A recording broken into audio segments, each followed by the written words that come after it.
عليكم. السلام عليكم ورحمة الله. أهلا وسهلا، مرحبا. الحمد لله. كيف حالكم؟ أرجو أن تكونوا على ما يرام. نعم الحمد لله. هل أنتم بخير؟ نعم. نعم. كيف حالك؟ بخير الحمد لله. الحمد لله الحمد لله. أسعدتموني أسعدتموني. You all made me happy. الحمد لله. طيب، فلنبدأ كما هي عادتنا. Let's begin as is our habit. فلنبدأ بالدعاء. قولوا معي اللهم قولوا معي اعملوا. Unmute جميعا. Everybody do the unmute. اعملوا. Unmute جميعا. وقولوا معي معا.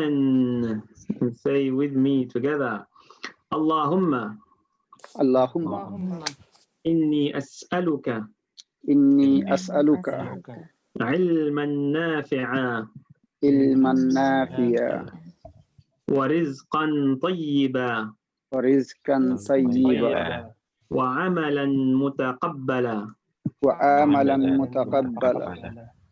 ما بي لا أسمعكم جيدا. ما بي، ما معنى ما بي؟ ما لي. for me. What does ما بي mean? ما معنى ما بي أو ما لي؟ For me. ما بك. ما معنى ما بك؟ What's wrong What's got to you? What's you? What's wrong with you? ما لك. ما لك. فما لي. What's wrong with me? لا أسمعكم. I can't hear you. جيدا. I can't hear you well. فقولوا معي رضيت بالله ربا وبالإسلام دينا وبمحمد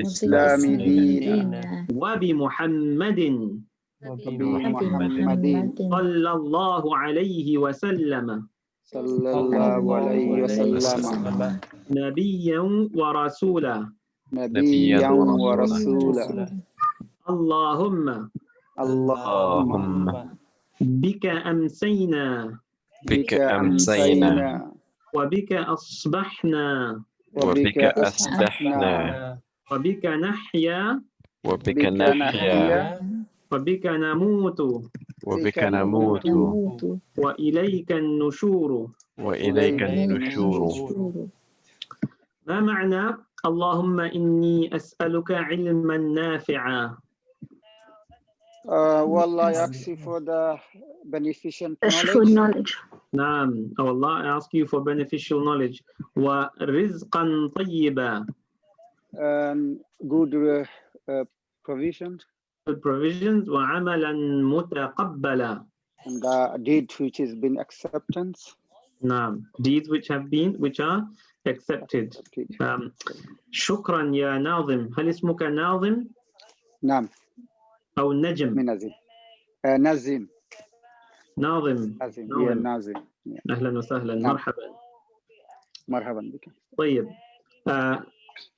أرجو منكم أن تعملوا mute إذا كان صوت أو ضجيج خلفك.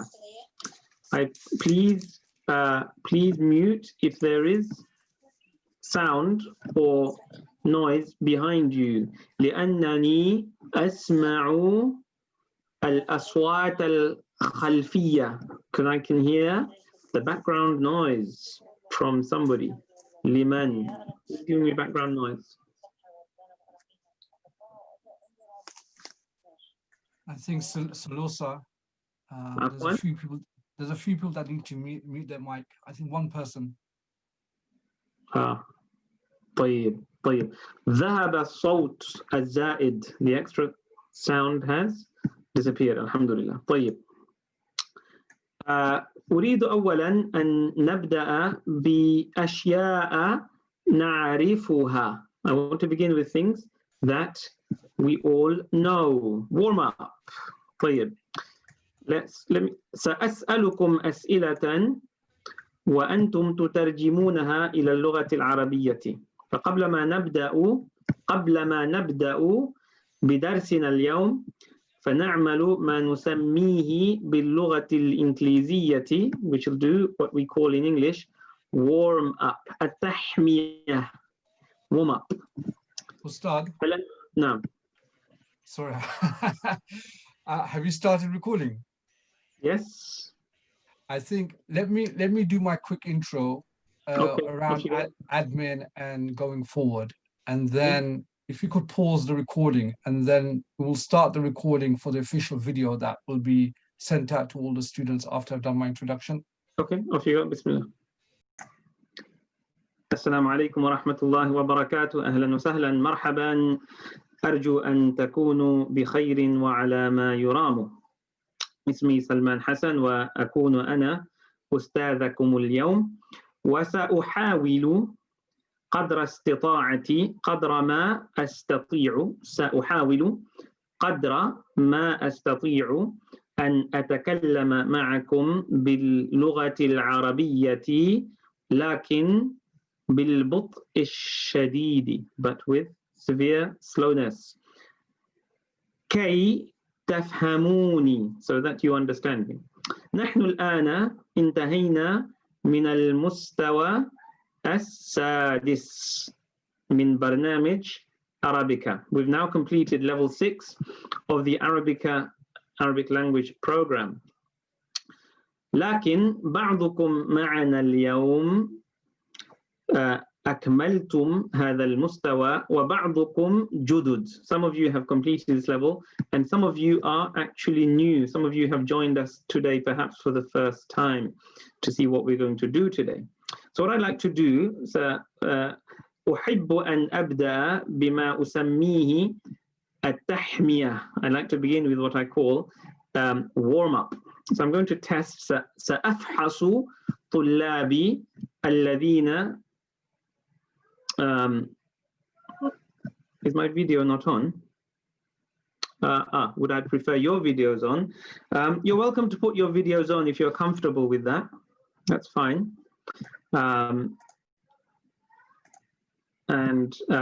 If you're not comfortable with that, you're also welcome not to put your videos on. نعم. كلاهما سواء عندنا. ما معنى كلاهما؟ Both of them. Both of them. سواء. Same. عندنا. With us. With us. Both of them are the same for us. Both of them are the same for us. كلاهما سواء عندنا. طيب. Some of you will find that the level we are pitching today's lesson at is too high for you. Some of you will find it's too low for you, those of you who've just joined us. So these are our students who've just finished our level 6. I'm going to give those of you who've just joined an indication of the level 6 students by doing a public test.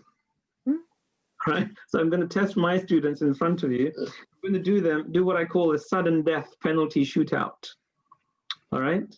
I've noticed some of them have turned their cameras off as soon as you said that.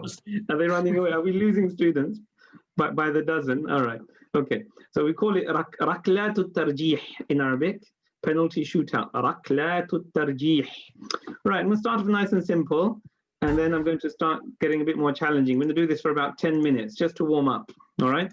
This will be useful for my current students. هذا يكون نافعا لطلابي القدامى. This will be useful for my old students.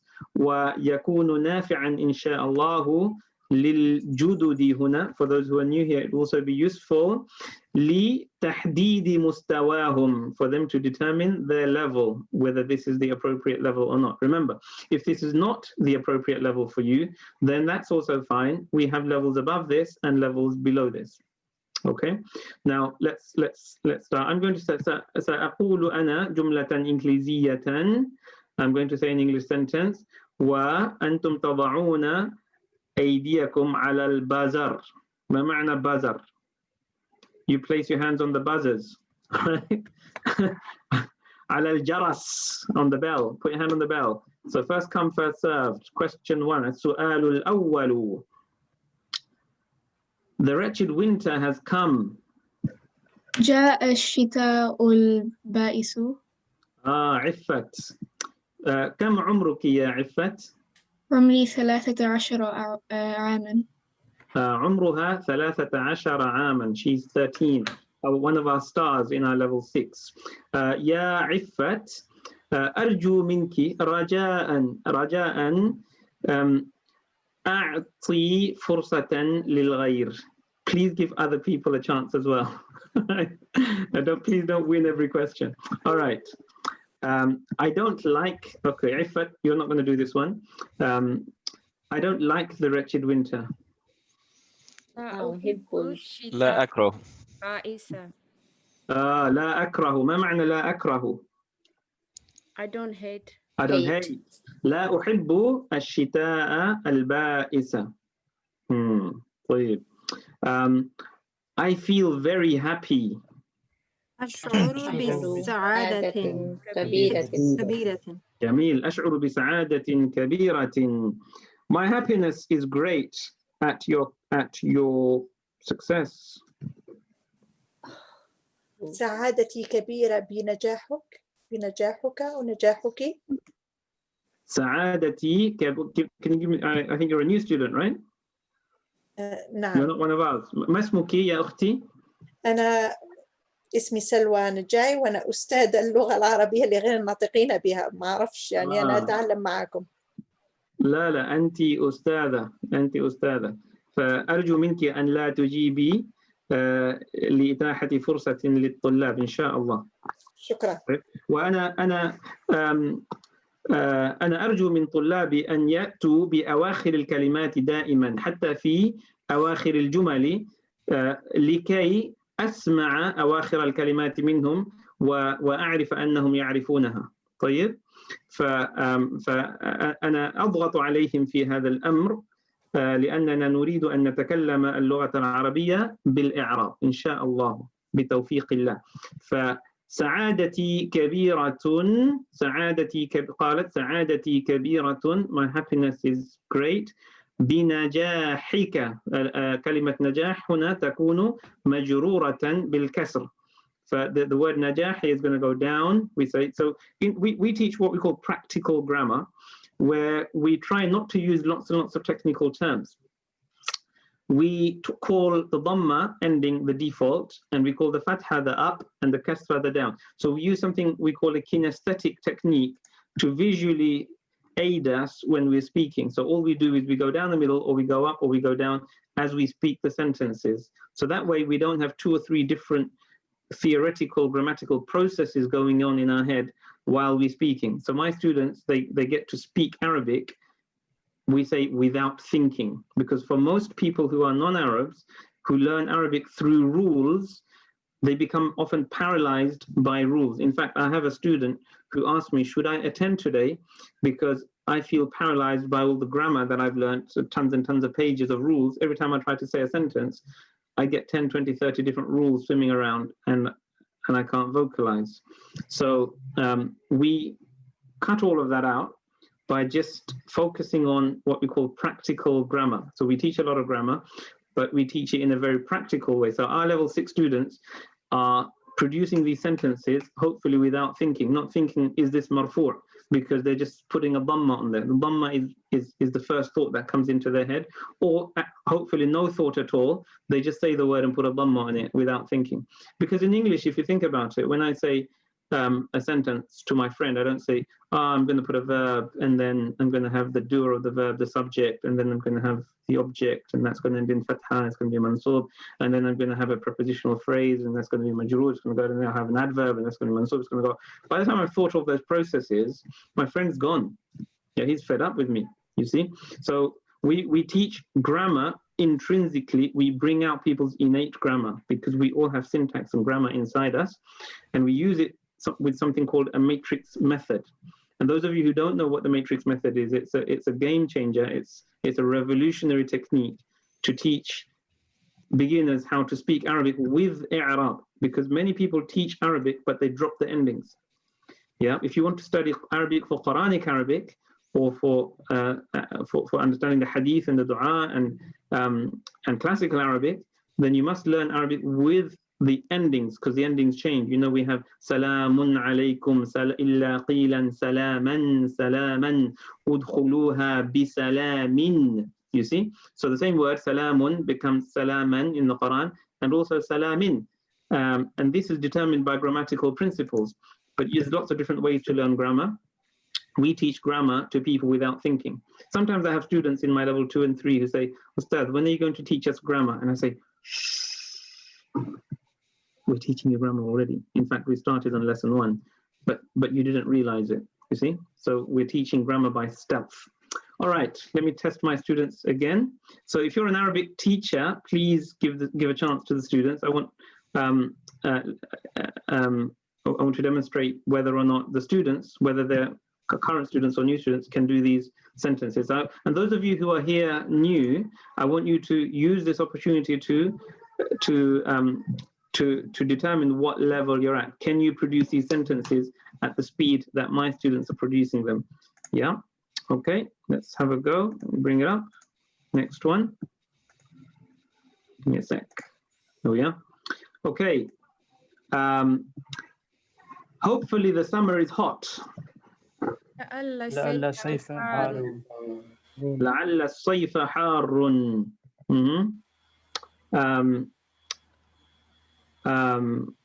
Hopefully the winter is short. لعل الشتاء قصير. By the way, I haven't prepped my students with these. They didn't know about these sentences coming up, so they're not prepared. Yeah, there's no crib sheet. Nobody's copying. All right. Are you planning to go to university? هل تخطط أن تذهب إلى الجامعة؟ ما شاء الله. هل تخطط أن تذهب إلى الجامعة? So can you see, guys, they're coming up with all of the endings and they're doing it without thinking. Snap, snap, snap. Can we say هل تخطط للذهاب إلى الجامعة؟ ممتاز. هل تخطط للذهاب بالمصدر with the verbal noun. هل تخطط للذهاب إلى الجامعة? What are you planning for the summer holiday? ما تخطط للعطلة الصيفية. للعطلة الصيفية. Good. You see? Yeah, so we're going to make a few mistakes here and there, but we'll weed them out. هل تخطط ماذا تخطط للعطلة الصيفية? I love traveling without reservation. سياحة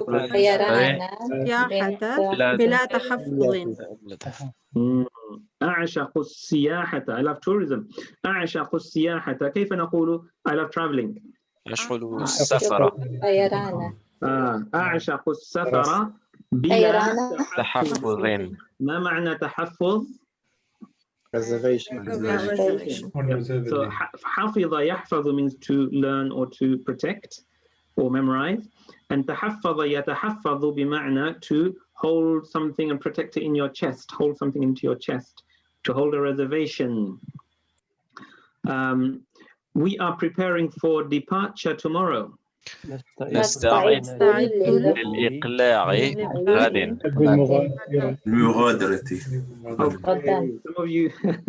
Some of you are thinking of إقلاع for the takeoff of an aeroplane. All right. We don't take off from the ground, the aeroplane does. So نستعد لمن قال مغادرة. للمغادرة. وقلتم غد. لا, الصواب, the correct answer is غدا. Yeah. نستعد للإقلاع غدا. كيف نقول the day after tomorrow? بعد غد. فاختلط عليكم غدا وبعد غد. Yeah, you got mixed up between غدا and بعد غد. Please pay careful attention. رجاء الانتباه بالعناية. يرجى الانتباه بالعناية. ممتاز. يرجى الانتباه. وكيف نقول كيف نأتي بهذا المعنى بعبارة أخرى؟ الرجاء الانتباه بالعناية. الرجاء الانتباه. الرجاء الانتباه بالعناية أو يرجى الانتباه بالعناية.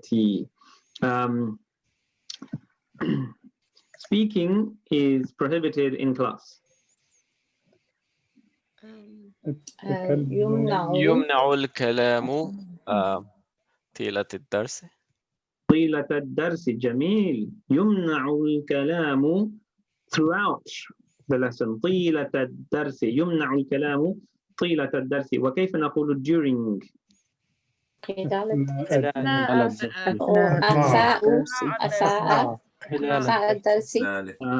الدرس أو أثناء الدرس. جميل. Let's head to the town center. لنتوجه إلى وسط البلد. جميل. لنتوجه أو لنذهب. هذه اللام تسمى لام الأمر. This lam is called the lam of the command. لنتوجه. وهل يمكننا أن نأتي بهذا المعنى بأسلوب مختلف قليلا بدلا من اللام؟ فلنذهب أو فلنتوجه إلى وسط البلد أو مركز البلد أو مركز المدينة. ممتاز. I am coming to you. أنا قادم إليك. أنا آت. ممتاز. أنا قادم إليك أو أنا آت. الرجل يقول أنا آت. آتية. والمرأة تقول أو البنت تقول أنا آتية إليك. جميل. What's the price of the dollar? ما سعر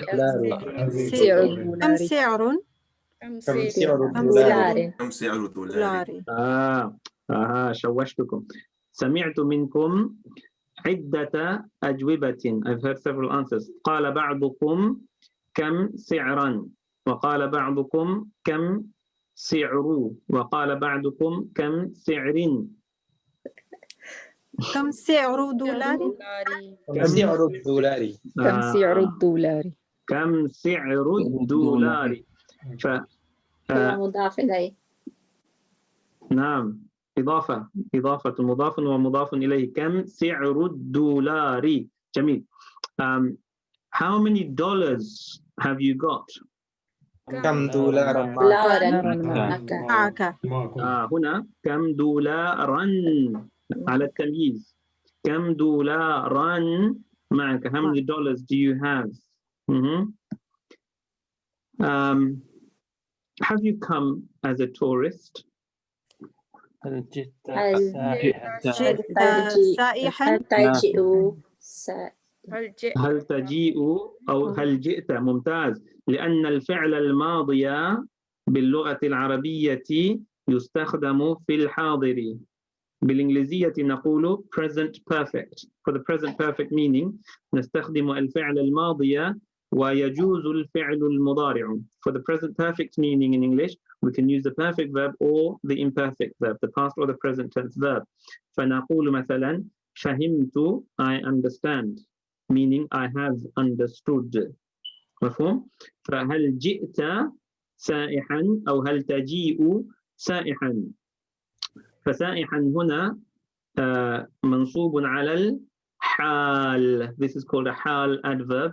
It's a type of adverb in Arabic that gives you the situation or position of one of the words before it. Okay? مثلا I work as a doctor. I work as a doctor. سؤال. طبيبة.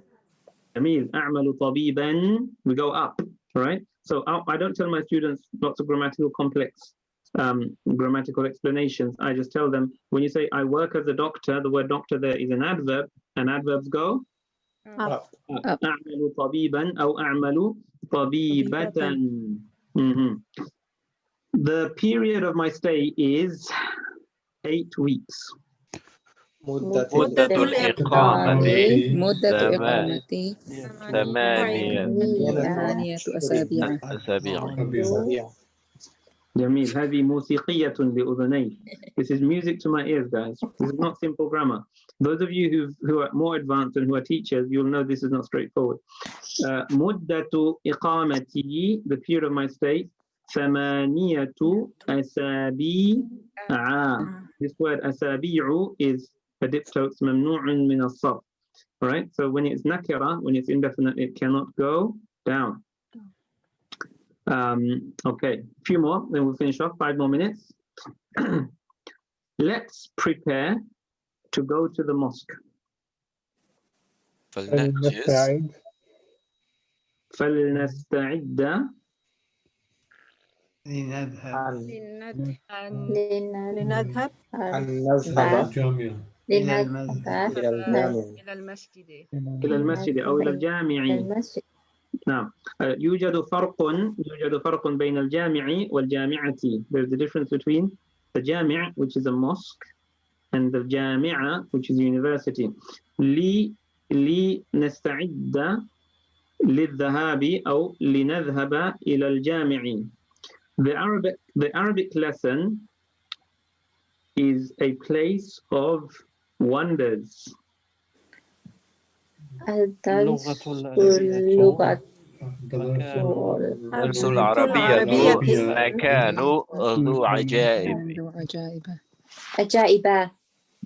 عجائب. Who's that? عجائب. عجائب. من قال عجائب؟ نعيمة. طيب. كرري جملتك. The Arabic lesson is a place of wonders. أنا. تفضلي. نعيمة، أنت طالبتي أليس كذلك؟ هل يمكن أن تكرر؟ تفضلي. The Arabic lesson. قولي شيئا فشيئا. The Arabic lesson. الدرس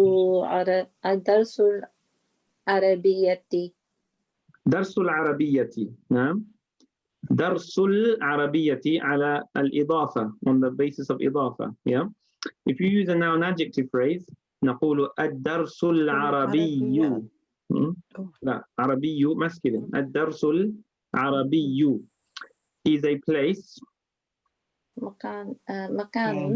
مكان of wonders. عجائب. ذو عجائب. ممتاز. مكان ذو عجائب. مكان ذو عجائب. Again, عجائب cannot go down because it's a diptote. I am between fear and hope. أنا بين خوف ورجاء. أنا بين fear, خوف ورجاء. ممتاز. أنا بين خوف ورجاء. أنا بين خوف ورجاء. طيب. قلت لكم قبل فترة, I told you a while ago, إن المعرفة باللغة العربية تدل على ماهية الشيء.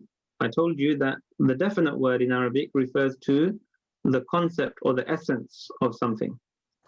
والنكرة تدل على الأنواع, أو النكرة تشمل كل أفراد جنس الشيء. The indefinite comprehends all types within the word, within the meaning denoted by the word. مثلا إذا قلت سلام عليكم, سلام عليكم, المعنى may every type of peace be upon you. وإذا قلت السلام عليكم, المعنى may the essence of peace be upon you. هل فهمتم؟ Yeah. فهمت.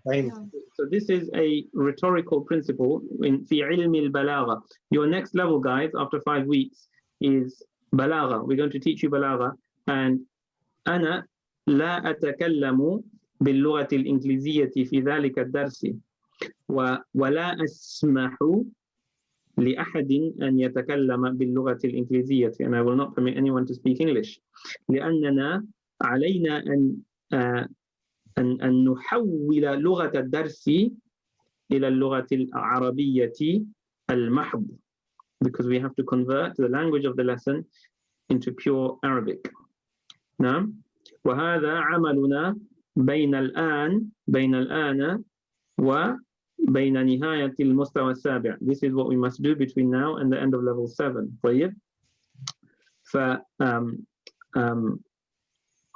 فإذا قلت أنا بين خوف ورجاء ما الفرق إذن? What's the difference then between أنا بين خوف ورجاء وبين أنا بين الخوف والرجاء? I'm between every type of fear and every type of hope. And I'm between the essence of fear and the essence of hope. أيهما أبلغ? Which one is more eloquent? Second? The first one. Second one. One's a definite, one's indefinite, isn't it? Okay. First one. Good. One's definite, one's indefinite. So that's the grammatical difference. The definite and the indefinite is a very simple grammatical difference. We teach that in level 1, lesson 1. All right. However, in balagha, which is the icing on the cake. So we have below balagha, we have grammar, nahu. We have sarf, which is morphology. Yeah. And we have, which in English, something we call in English syntax, which is just sentence structure. Tarkeeb, how words fit together. All right. So we have these basic sciences, but sitting on top of this is something called ilmul balagha, which is how to be eloquent, how to speak so that your words touch the hearts and minds of your listener. Okay. And the Arabs have special rhetorical principles hidden deep inside the language. So when ربنا تعالى يقول في القرآن الكريم إلا قيلا سلاما سلاما. So in Jannah it will be said to the inhabitants سلاما سلاما بكلمة نكرة, with an indefinite word. Right? If it was إلا قيلا السلام السلام, the rhetorical impact would be different. And if it was as-salama, as-salama, the Arabs would have rejected the Qur'an. The Quraysh would have said, this Qur'an is no good. We can improve it. This should say salaman, salaman, because in Jannah, there is every type of peace. Not just the essence of peace, there is every type of peace. Now, another example, I think in the Quran, Salamun qawlan min Rabbir Rahim, is that relevant? Yes, Salamun. وقال لهم خزنتها سلام عليكم. So at the gates of Jannah, it will be said سلام عليكم. And then the angel will say ادخلوها بسلام, enter it with peace. And then when they're inside, it will be said سلاما سلاما. See, all three are indefinite. Yeah, if any of those by mistake, astaghfirullah, a false prophet would make a small mistake like this, he might not be rhetorically optimal on a particular day. No human being, unless they're protected by Allah, is rhetorically optimal every single day. Yeah. So this Quran, which was revealed to the Prophet Muhammed ﷺ, is rhetorically optimal. We can analyze the Quran simply by looking at which words are definite, which words are indefinite, and see that all the indefinite words are in the right rhetorically optimal place. All the definite words are all in the right rhetorically optimal place. I'm going to look at some of those examples later when we go through the Qur'anic examples, inshallah. But let's finish off this quiz. So, أنا بين خوف ورجاء would mean I'm feeling lots of types of fear and lots of types, or all types of fear and all types of hope. وأنا بين الخوف والرجاء بمعنى I just feel fear and hope. I've just got fear and hope inside me, but it's not necessarily referring to the range of fears and the range of hopes. So which one is more eloquent? أيهما أبلغ؟ أولا. خوفي ورجائي أيهما أبلغ؟ First one. الأول أبلغ. أنا بين خوف ورجاء. لكن البلاغة تعتمد على القرينة, but balagha depends on the context. So in some context, the other one could be more rhetorically appropriate. فاحذروا, so beware. I really enjoyed the Arabic lesson. يمتعني الدرس العربي استمتعت رسل العرب الدرس العربية. استمتعت الشديد حقا استمتعت الشديد استمتعت الدرس العربية. كم استمتعت توقفوا. أوكي، استمتعت ماذا تقولوا؟ I enjoyed. لكن ماذا استمتعت هذه الكلمة تأتي استمتعت ب استمتعت بالدرس العربية. لا، بالدرس الشديد بدرس العربية. بالدرس العربي. عربي. I enjoyed the Arabic lesson really. حقا ممتاز. Okay.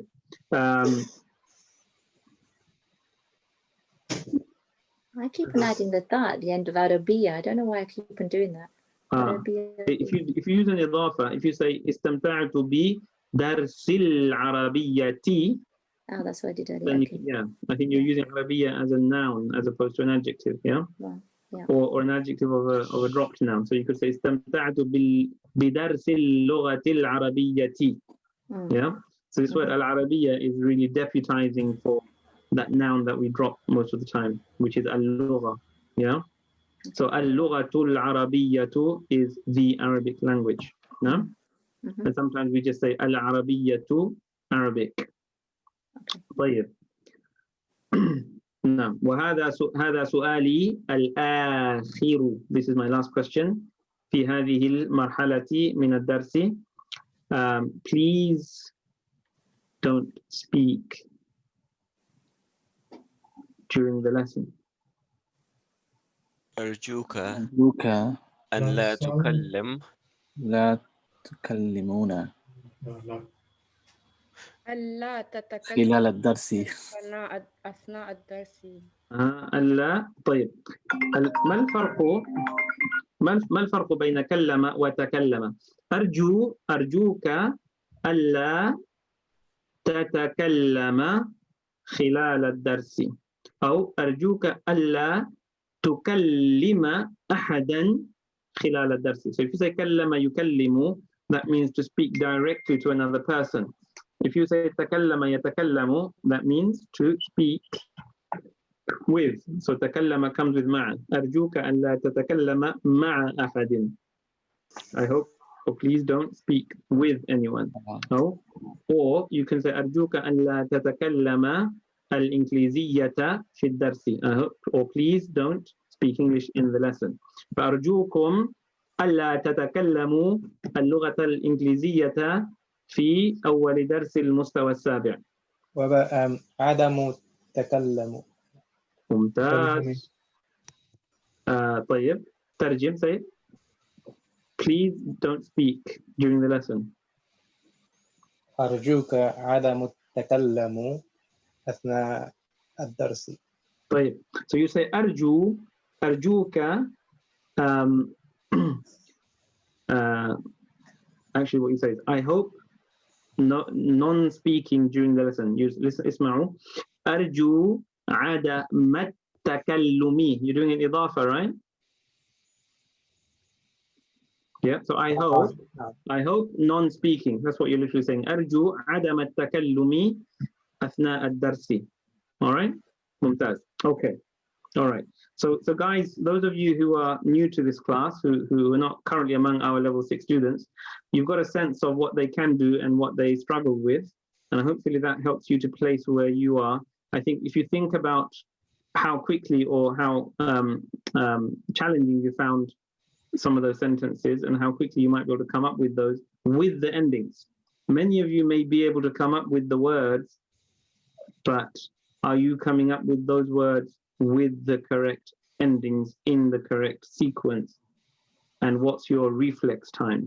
Yeah, because we work on what we call skill.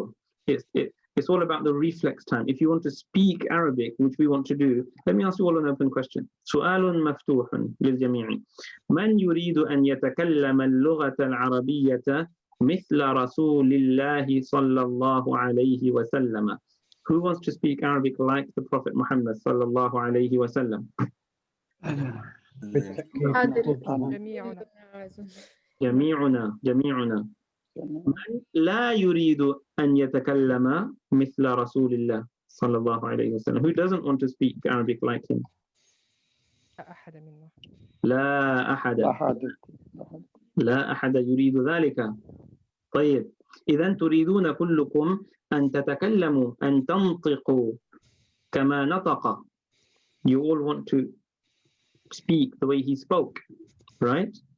Because if you think about it, قال ربنا تعالى في القرآن الكريم الرحمن بعد أعوذ بالله من الشيطان الرجيم الرحمن علم القرآن خلق الإنسان علمه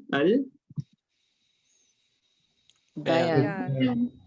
قال ربنا تعالى علمه الكتابة أو القراءة أو السماع قال علمه بيان. So the merciful, out of his mercy, he taught the Qur'an. He created man and he taught him clear speech. Yeah. خلق الإنسان علمه البيان. There's no mention of reading or writing here, only speech. خلق الإنسان علمه البيان وبعد آيتين قال ووضع الميزان, and he placed the balance. Now as a language teacher, listen carefully guys, as a language teacher, there are 4 skills: listening, reading, writing, speaking. 2 of those are active skills, speaking and writing, because if you write, you have to produce the sentence from scratch. You have to create the sentence. So speaking, you create it orally. Writing, you create it in writing. Those are active skills. There are 2 passive skills, reading and listening. The passive skills are easier. Yeah. Now, of the 2 active skills, writing and speaking, if you learn how to write Arabic, I know many scholars who can write Arabic. They can write Arabic fluently with Arab, but they can't speak. Right? So writing doesn't convert into speaking. But if you can speak Arabic, it converts into all the other 3 skills very easily. All right? So this is why we teach our students from day one, which is contrary to what many, many other Arabic institutes do, which is they just teach you to read and write and teach you lots and lots of rules. We teach minimal rules, and we just teach our students to speak, speak, speak, speak. The emphasis is on speaking with Arab, because if you can speak something with the endings, then you can write it, because you just write down what you say. You can read it, because if you can speak it, you can recognize what somebody else has written. And you can also listen, although the listening requires a bit of training with your ears, because your ears require a bit of adjusting to Arabic sounds. But once you've done that, you can listen and also understand what people are saying. All right, so that's why speaking is the most productive of the 4 language skills. If you're an Arabic teacher, you should remember this. Yeah, and it's no coincidence that Rabbuna Ta'ala mentions bayan in the Quran, in this ayah, with the mizan, because if you think about it, the most balanced way to teach any language is to teach a person how to speak. As Allah taught the Prophet Muhammed sallallahu alaihi wasallam, he did not teach him how to read or write, and this is not a mistake. This is Allah's divine will. He taught him how to speak eloquently. He taught him bayan. Right? So we follow the sunnah of the Prophet Muhammad sallallahu alaihi wasallam fi uslubi tadrisina, in the style, in the method of our teaching. Right? So this is not just a pedagogic theory based on data. It is based on data, but it's also based on the sunnah. It's based on both science and sunnah. All right, we're going to move on to the next part of the lesson now. We're going to build up from very low down. So we're going to build up from a very, very basic base. So you've all received some notes that we sent out earlier today. Is there anybody here who hasn't received the PDF notes by email? No, Mr. All right, if you haven't, I'm going to drop them now into the chat. All right. Yeah. Bring it up. Drop it now into the chat box. You should all receive it any moment. Hold on.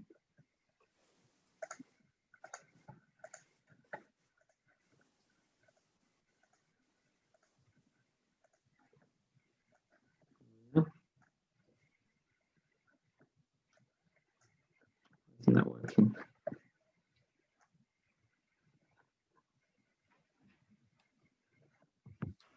Oh, is there anybody in the waiting room? Let me check. Anybody's in the waiting room? No?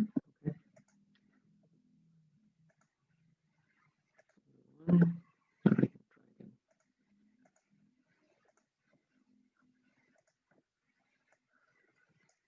Yeah. So you should all see in the chat box a PDF, which I'm going to share now. I'm going to go through the PDF and some of the core principles of Arabic grammar and morphology. For many of you, this will be very, very basic. However, we're going to build on top of that and then look at some Qur'anic examples to see how these are applied in the Qur'an, and then look at some stylistic, some asalib. We call these asalib al-Arab, some styles of the Arabs, and how they use some of these words in rhetorically impactful ways. Okay, all right. So I'll share my screen. سأشارككم شاشتي الآن وسأفتح لكم أين هو؟ دقيقة. Wait a minute.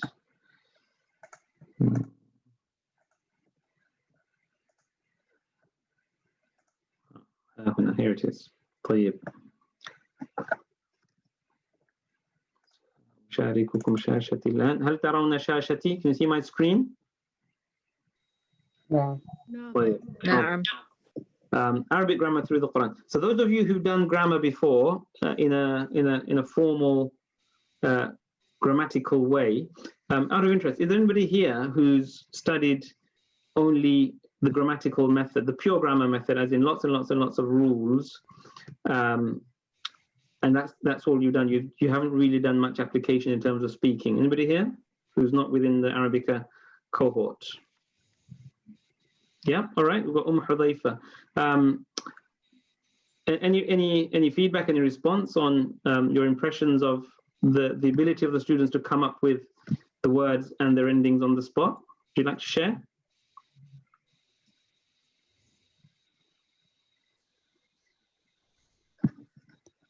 If you're able to, can unmute, please. MashaAllah is impressive. MashaAllah. Yeah. MashaAllah. And how much Arabic have you done? I've been on and off studying for a few years, but yeah, the majority, all of them, is teaching me grammar. Right. Okay. Yes, grammar is great. I actually learned through the grammatical method, and I didn't speak Arabic for several years. So my grammar was advancing, my knowledge about the language was advancing, but I couldn't do much with the language, you see. So I thought, and it took me a lot of hard work. I had to literally sweat blood to convert the grammatical knowledge into speaking, because every time I tried to say something, I'd have to go through all of these rules, and I was terrified of making mistakes. Because I just had such a high expectation of myself, which is very normal. We should have high expectations of ourselves. But the problem with that is it paralyzes us. And I wish that I'd learned Arabic through the matrix method and learned the grammar later, because it's okay to learn the grammatical rules as conceptual rules when they don't affect you. You see, Arabic grammar books were not written for foreigners. This is a very common misconception. The Arabs did not write grammatical books to use them to teach foreigners or non-Arabic speakers how to speak Arabic from scratch. They wrote grammar books to codify their own grammar and to teach it to people who are already fluent in Arabic, fluent Arabic speakers, native Arabic speakers, to make sure that they understand the principles of their language and that those principles are preserved and that they don't make mistakes when they speak. What we've done now is we've taken those resources, we've turned them into a tool which is completely counter-pedagogic into the primary medium of teaching people how to speak. And 95% of those people are so damaged by that experience, they don't get to the end of the journey. So we have a very, very high dropout rate. And this is coming from someone who's very, very guilty, because I used to spend all of my time in the last 20 years that I've been speaking Arabic until like 2 to 3 years ago, when we created the matrix method. I was just bombarding my students with grammar. And believe you me, 95% of those students did not get to the end of the journey. And we'd celebrate that 5% that did, but that 5% had to really struggle, and most of them had to go abroad and and study a lot and spend a lot of time abroad in order to sort of heal some of that grammar damage that was done to them and overcome it. And if I were to tell you guys who've just joined us today, for example, Hudhaifa, that my level 6 students, I don't think any of them have been abroad. They joined us 2 years ago, and they've only been doing 1 class per week for 2 years. They're part-time students. They've done no full-time Arabic. All right, and they're able to produce these sentences on the spot, sitting here in London, most of them, or wherever they are in the world, by just using the matrix method. So I myself, in my 20 years of teaching, haven't seen that much progress in such a short space of time. And may Allah bless them, mashallah. If any of you are interested in observing some of our classes, we have a policy of allowing you to observe our classes because we don't want you to commit to anything that you're not sure about. So if you're wondering what's this matrix method that Ustad Salman's talking about, attend some of our lessons, see it in action, and see if that's something you'd like to do, and we can try and slot you in at the level that would be appropriate for you, inshallah. All right, let's go through this now. That's a bit of background to my students. So my students don't know the words ma'arifa and nakira. You know, they've been doing 2 years of Arabic. They're speaking Arabic like this. They don't know the word ma'arifa and nakira. Guys, do you know ma'arifa and nakira? Those of you who don't know grammar. La. La. You don't need to. Do you know jumla ismiya? No. You can guess that one. Yeah. Noun sentence. I have thrown that one in every now and then. Jumla ismiya, noun sentence. All right. Jumla fi'liya, you can guess that one. Idafa, we use the word idafa because otherwise you have to call it a possessive construction, which is horrible. All right. Well, and actually often we just call it the Abdullahi structure or Rasulullahi structure. Well, I don't think we've really done any. Do you know what Adatul Ta'rif is? La. La.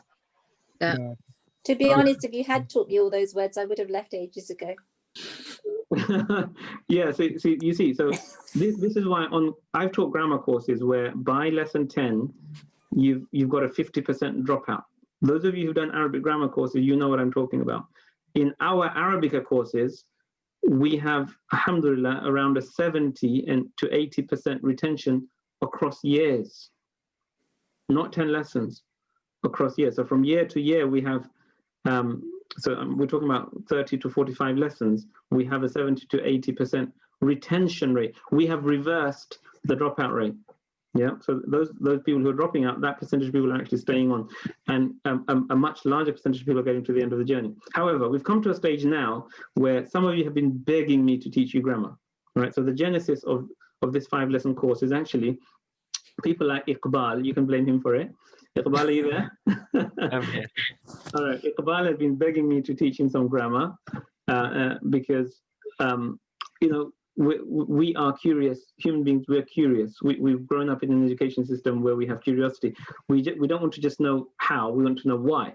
So it's a bit like me. I'm the sensei, I'm Mr. Miyagi, and these level 6 students are my karate kids, and I've taught them the wax on, the wax off for 2 years. All right, and they're now saying, okay, we can do this really well now. We still make some mistakes, yeah, but can you teach us a bit about the theory of karate? We just want to know why we do things a certain way, right? So we're going to pop the bonnet and we're going to tinker around and study the engine a bit. Okay, that's the purpose of these 5 lessons. And we're going to start off very nice and basic. We're just going to look at words today, and then let me show you what we're going to do. There's that verse. So this is the inspiration behind the matrix method from Surah Ar-Rahman. And these 5 sessions we're going to cover. Session 1 today, words, words, words.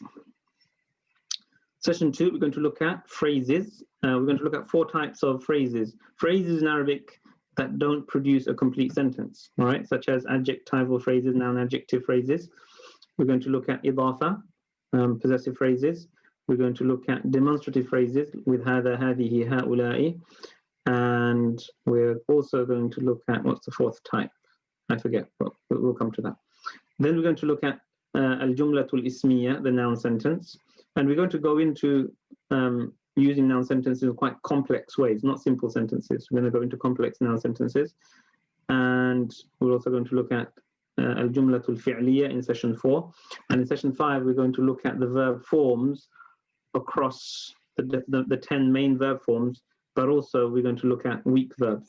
Okay, so lesson 5 is going to be a lesson on morphology. So those of you who love computer coding, you'll love that lesson because it's all about computer codes.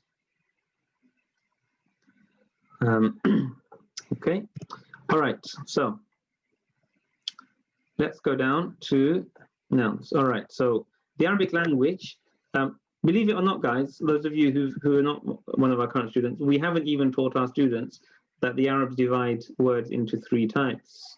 So we have the fi'l, plural af'al, which is verbs. We have the ism, plural asma, which is nouns. And we have the harf, plural huruf, which is particles. All right, we're going to define those now.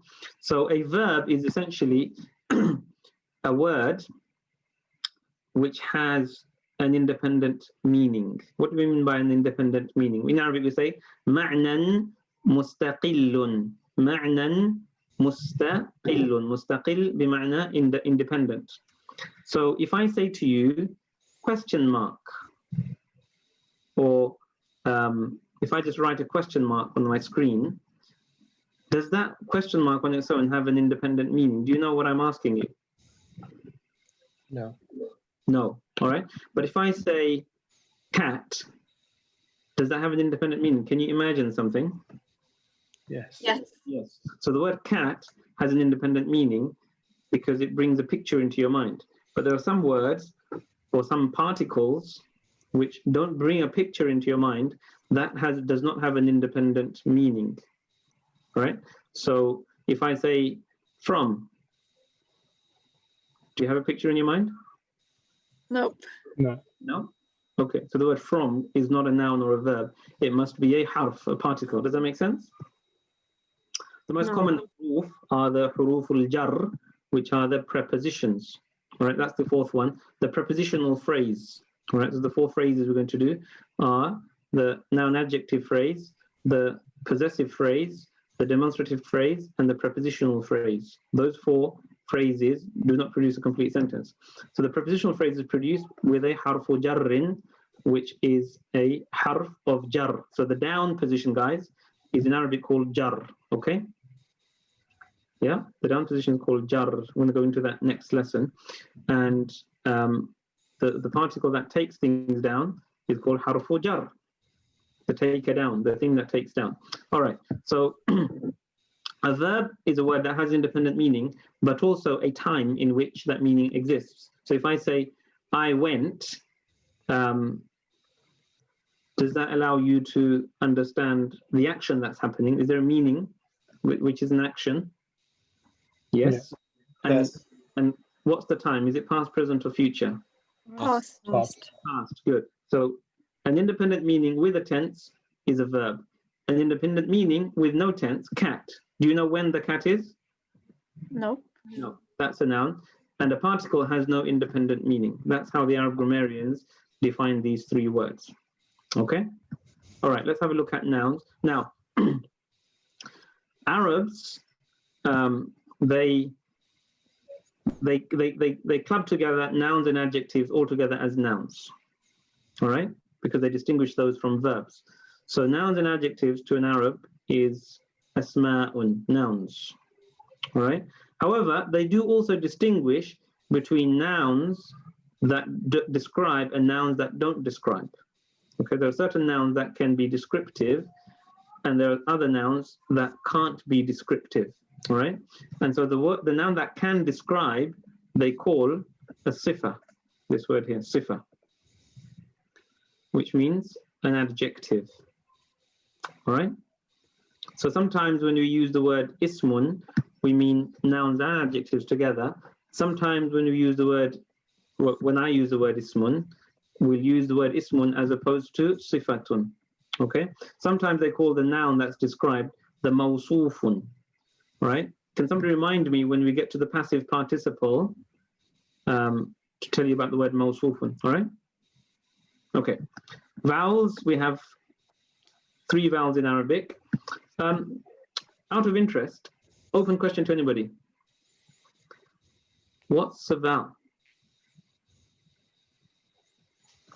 Right, let me hide this because I've told you what a consonant is there. What's a consonant? Just define it for me in English. It does not causes a All right. syllabus. I have a person. Did you say celibacy? Okay. A consonant, my personal definition of consonant is a sound that's stuck in the mud. All right. So if I write something on the screen, let me write something on the screen. Right. I'm going to write a consonant. There we are. I offer you £1 million if you can pronounce that consonant with no vowel. I don't have £1 million, by the way. There we go. Up for the taking. You can win the lottery tonight, £1 million. Pronounce that without a vowel. It's true. You said b. You put a vowel after it. It's difficult. Oh, well, it's impossible. It's not difficult. It's impossible. I wouldn't offer £1 million if it were just difficult, because some of you can do difficult things. All right. So this the butt is stuck in the mud. All right. So a consonant is basically a sound that your mouth can make that cannot move. It's stuck. And so interestingly, the Arabs called vowels haraka, which means movement. Because the haraka, the a, e, or the u, placed before or after the consonant, allows that consonant to move and communicate with the next consonant. All right? So remember the word haraka. Say haraka. Haraka. Haraka. Haraka. Haraka means literally movement. Okay? ما معنى تحرك? Movement. Good. In an aeroplane, what do they say that when Taxi. يمنع الوقوف عند التحرك. Yeah, no standing during taxi. Taxi meaning movement. Yeah, because a taxi car moves you from A to B. That's why it's called a taxi. Yeah, it's a vehicle of movement. So taharrukun bima'na movement. From that same root haraka, we have harakatun. So the Arabic word for vowel is haraka. This word here. And we have three of them, of course, fatha, dhamma, and kasra. And the lack of a haraka, where there's no vowel, is a sukun. Sukun, who knows the meaning of the word sukun in Arabic? Stationary. Is it? Stillness, yes. Stationariness, not moving, sukun. Does it have another meaning? Anybody? Open question, anybody? Sukun. Mean quiet. Good. Silence. Silence. Yeah. What's the connection between silence and stillness? Peaceful. Silence is no sound. Stillness is something just standing in a place, no moving. What is sound created by? Think of silence. Stillness. Waves. Movement. Yes. Leads this. Any physics students here? Physics? All right. Okay. So sound is created by movement because it's the waves that hit each other, the vibrations that bring the sound to your ears and allows you to hear it. So if something is not moving, it is also silent. You see, the Arabic language is very scientific. So they call sukun stillness and also silence. There's an interesting joke that my grammar teacher told me when I was in Syria. He said, الفعل المضارع مضطرب. The imperfect verb like أفعل or يفعل, this verb is unstable, is disturbed. Yeah. So الفعل المضارع المذكر, the masculine single imperfect verb is unstable. All right. So girls, you know what I'm talking about. The guys, young unmarried men, they're unstable, right? So يفعل is unstable. تارة يكون مرفوعا. Sometimes he's مرفوع, he's elevated, elated. Yeah. تارة يكون مجرورا. Sometimes he's down. Sorry. تارة يكون منصوبا. The verb cannot be مجرور. تارة يكون منصوبا. And sometimes he is. ما معنى منصوب in Arabic? Anybody? again, raised. Yeah. So if a flag is raised, it's mansub. وَتَارَةً يَكُونُ مَجْزُومًا, determined. So this young man is sometimes down, sometimes raised, other times raised high, and some other times determined. Yeah, no negative characteristics yet. But then when the nunun niswa, you know when you make it feminine plural, yeah, when the nunun niswa attaches to that verb yaf'alna, it becomes mabniyun ala sukun, fixed on sukun. Do you get the joke? Because Yes. has to become yaf'al, you put a sukun on the line, it becomes fixed on the sukun at the end of the verb, and then you add the nun, yaf'alna.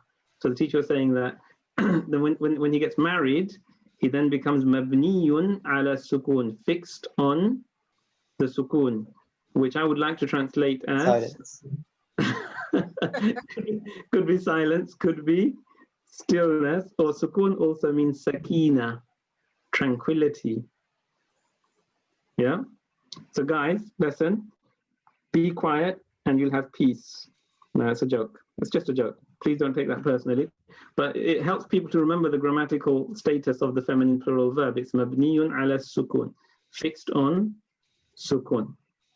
All right, so this is the word sukun, very scientific. A letter which is moving, which has a haraka on it, is called mutaharrikun. Do you notice, can you recognize the word mutaharrikun? Is it similar to taharruk? No. It's form 5 of the original verb. Form 5, good. This is the ismul fa'il, the active participle. We're going to come to active participles in a minute. This is the active participle of the form 5 verb. Yeah, I'm going to do these in lesson 5 with all the verb forms and all the weak verb forms. So we're going to do a whole massive marathon of morphology in lesson 5. Okay?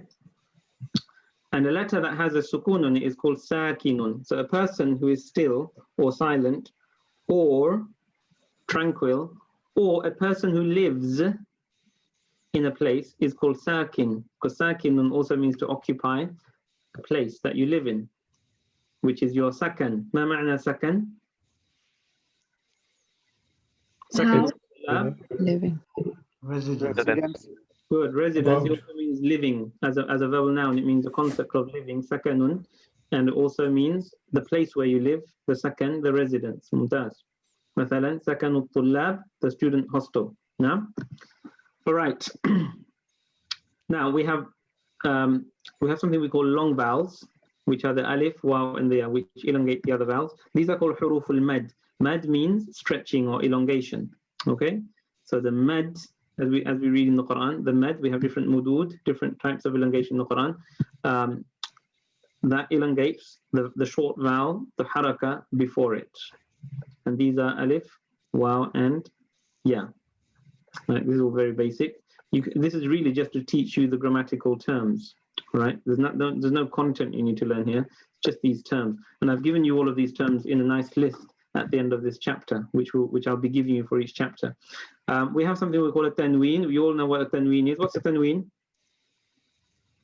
Double haraka. Double vowel. Double dhamma, double. All right. Some of you are saying double dhamma, double fatha, double kasra. That's how it's written, but that's not how it's spoken. We don't say two dhammas at the end of a word. We don't say kitabu. It's two letters. It's a noon, the sound of noon. It's a noon sakina. This is important. It's a noon with a sukun on it. So phonetically, in terms of how it sounds, it's this noon with a sukun. All right? And you add it to the letter, but do we write it? No. We don't write the noon. Instead, we write whatever vowel we're writing, we write that vowel again. Yeah? So we write two dhammas, two fathas, or two kasras. But beware, these are not two dhammas. The second dhamma is a symbol for the noon sakina. All right?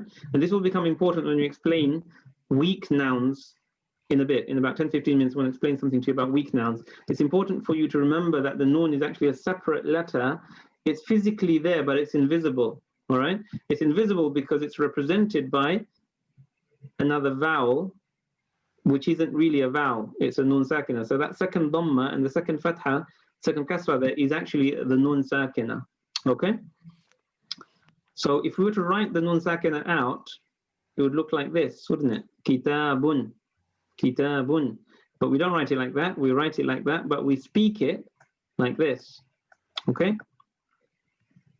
Okay.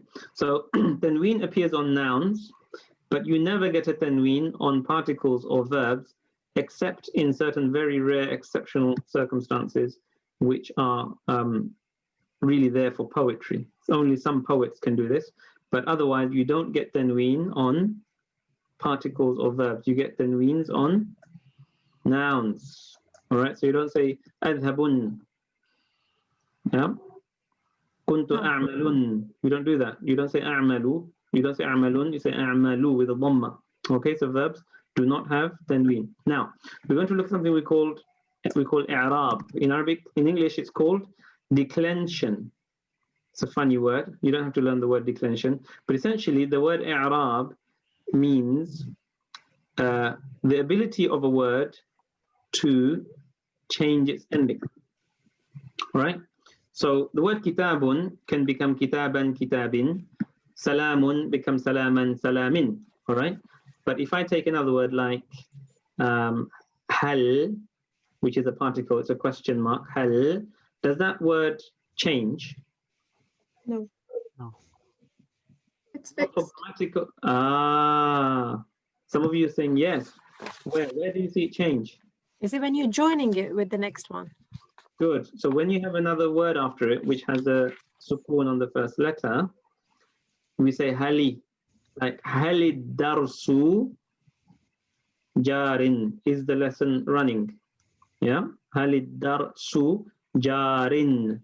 Is the lesson running? So sometimes we put a kasra on it. However, I want you to remember that in principle, the word hal is mabniyun. It is fixed. So any change to it will not be a grammatical change, but sometimes it changes for phonetic reasons. What does phonetic mean? Sounding. Is it to make the sound? Good, like the telephone. The word phone means sound, like a phonic. You know, children, my 5-year-old does phonics at school. So the phonics are the sound. So phonetically, the word kitabun has a nun sakina, but in terms of the way it's written in its orthography, yeah, the way it's written, it doesn't have a nun sakina written. You see, so the word hal becomes hali for phonetic reasons, for reasons of creating connection between two letters which couldn't otherwise connect. All right. But the word is in principle still mabni. It's important to remember that. So all of these particles, these huruf, like min and fi and an and ala, they're all mabni, they're all fixed. Okay? The pronouns, anta, anti, antum, antunna, they're all fixed. And we say anta mabniyun ala al-fathi, anti mabniyun ala al-kasri, antum mabniyun ala al-sukuni. Does that make sense? Yeah? No. In other words, like the word i'rabun and the word tanweenun and the word asma'un and the word af'alun and the word hurufun and the word kitabun, these words are mu'rab. Yeah, because they can go default, dhamma, they can go up and they can go down. So we have kitabun, kitaban, kitabin. All right? All right, let's move on. Yeah, and most verbs and most particles are mabni. All right? So in principle, the perfect verb, al-fi'l al-madi, the past tense verb is mabni, and al-fi'l al-mudari'u, the imperfect verb, is actually mu'rab. You know that, don't you? So if I say a'malu, I am working, that is mu'rab. We have a dhamma on the end, which can change to a fatha. I say I want to work. How do you say that? كيف نقول I want to work? أريد أن أعمل. أريد أن أعمل. It's gone up. Now if I say I didn't work using lam, what do I say? Lam أعمل. Lam أعمل is changed to a sukoon. You see? So that's that masculine and singular verb that keeps changing with a dhamma, fatha, or a sukoon. Okay? So the imperfect verb, the present tense verb is mu'rab, is declinable, meaning its ending can change. All right, let's move on. Definiteness. So a word that's definite is called ma'rifa. Okay, what do we mean by definite? Who can explain definite to me in a very simple way? Being very specific. Specific. So, okay, we've got the word specific. Anything else? Thing is known. A known entity. Known, good. Definite. Okay, you're defining definite with the word definite. It's definite. It's definitely definite. Okay. Anything else? Okay, all right. If I say to my wife, where are the children? Does she know who I'm talking about? Yes. Yes. Yeah. If she didn't, should I be concerned? Yeah. Yeah, very, very much so. Right. So I'm using the word the because she knows already who the children are. Right. No doubt. No doubt. Yes. But if I la shak, bila shak. So if I said, I saw children at school, does the other person know which children now? No. No. Because I didn't say the, right? But if I said to them, I saw the children at school, would I say that if they didn't know which children? No. No, because I'm assuming. If I say to my wife, I've picked up the laundry, do you think she knows what the laundry is? You must have asked her. Yeah, she must have known in advance. Either she dropped it off at the laundry or she knows it went to the laundry. Or otherwise I might say to somebody, I picked up some laundry. Yeah. If I say the, it assumes the other person knows the specific thing I'm talking about. So the word ma'rifa in Arabic actually means knowledge. Okay. And there's a beautiful distinction in classical Islam between the word ilm, which is also knowledge, ilmun, and the word ma'rifatun, which is also knowledge. Anybody know the distinction that scholars made between ilmun and ma'rifatun? So, for example, do we say, when I say, I want to know Allah, would I use the word a'lamu or a'rifu? Arifu. Good. I say, Uridu an a'rif Allah. I want to know Allah. I would not say, Uridu an a'lam Allah. Astaghfirullah. That's not possible. Okay? I want to know what Allah says in the Qur'an. Uridu an a'lama ma qala rabbi fil Qur'an. Yes, but I wouldn't say I want to know Allah directly, because the word knowledge is different to ma'rifa. Ilm is different to ma'rifa.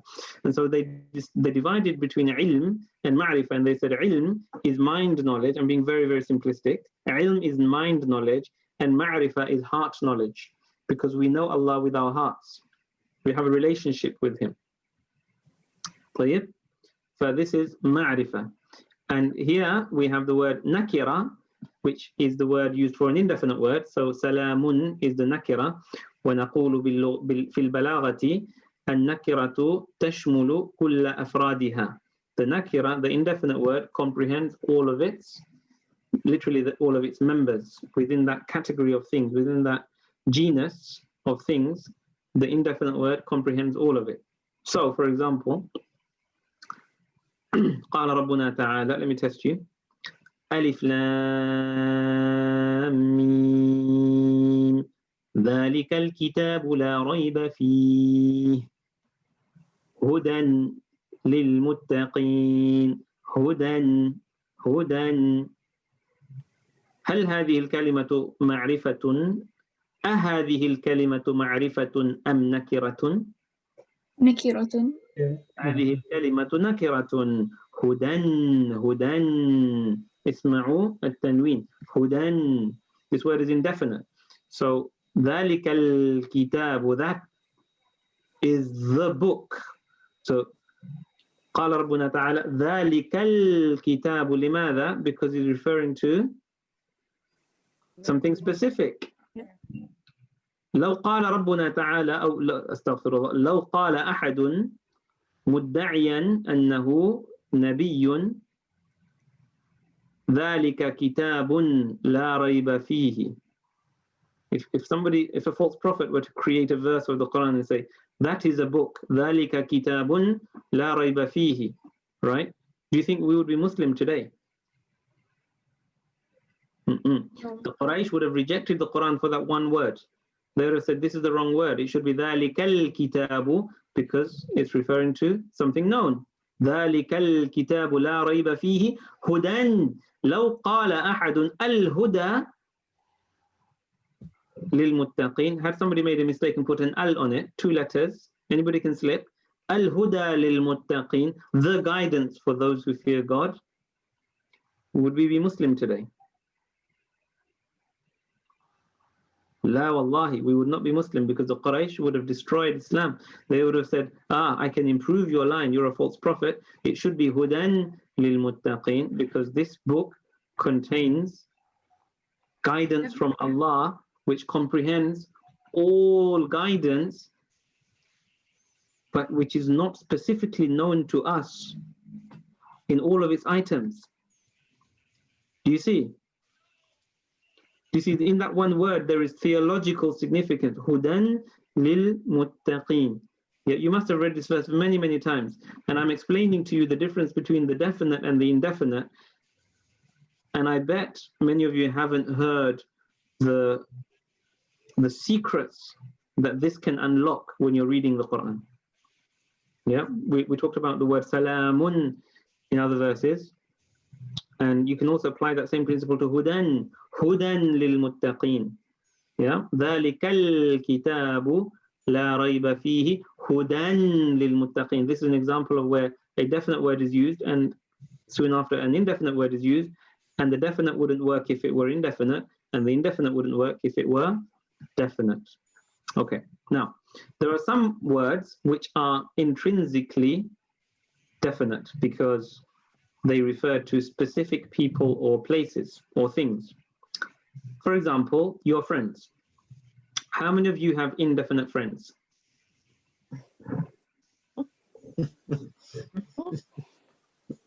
Are all of your friends ma'rifah then? No. Yeah? Okay. So yes. So remember this one. All your friends are definite, even if you don't like them. They're definite. Okay? So because they're people. So human names or names of specific places are always ma'rifah. In English, we call them proper nouns or proper names. What's the opposite of a proper noun? Common. Common. Some people say improper noun. It's actually common noun. Okay? So the common noun is the group or the class of things to which the proper noun belongs. So if I say London, is that a proper noun or a common noun? Proper noun. Good. So what's the corresponding common noun for London? City. City. City. Good. City is probably the most obvious one. It could be place. Yeah? All right? If I say Muhammadun, give me a corresponding common noun. A boy. Okay. Boy or man or name or messenger. You see, so those are the common nouns to which this proper noun belongs. Does that make sense? Okay. Now, proper nouns are intrinsically definite regardless of whether they have al or any other definer, because al is not the only word that defines a noun. Okay, in English, we use the indefinite article a or a to indicate that a word is indefinite, and we use the word the to indicate it's definite. But sometimes we use other modifiers, such as this or that. All right? So this city, the word this makes it definite. Okay? Or if I say your book, this is your book, does the word your make the book specific? Yes. Yes. Yes. So the word your, when someone owns it, it specifies it and defines it. You don't need the word the. Okay? And if I just say Hassan, how are you? So Hassan, someone's name, is that just intrinsically definite on its own without the need for anything else? Yeah. Yes. All right. Even though the name has a tanween. So Hassanun, Muhammadun, Zaydun, Lutun, Hudun, Salihun. Yeah, many of these names, they have tanween, but does the tanween make them indefinite? No. No.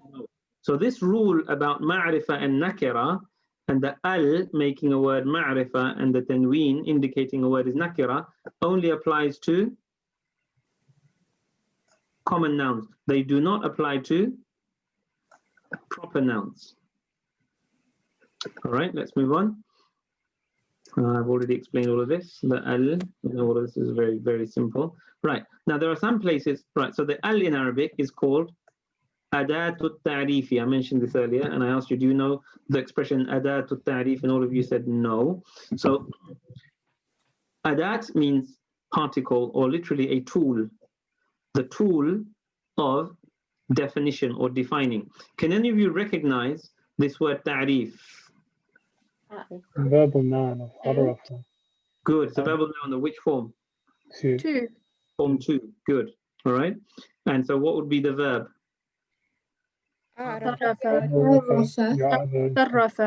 عرف. Good. عرف يعرف. So عرف يعرف means to define something.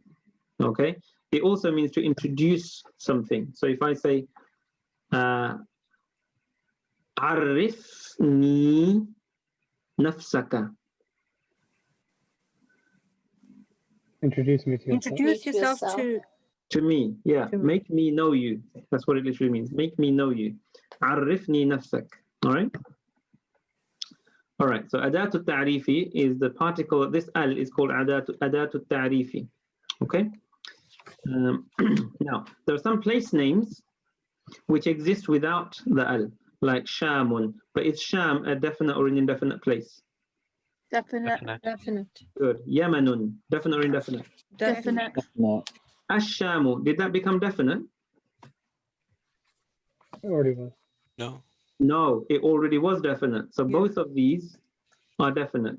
So in the proper nouns, the tanween and the al are just vestiges of what these words might have been at some point in some previous life. Okay? So they're just there, they're just conventions, they just pronounce them, but they're not definers. All right, so for example, we have al-Yamanu, al-Iraqu, as-Sinu. We do this sometimes in English, we say things like the Congo, the Levant. Yeah, we think of a few others in English. And some the Yemen.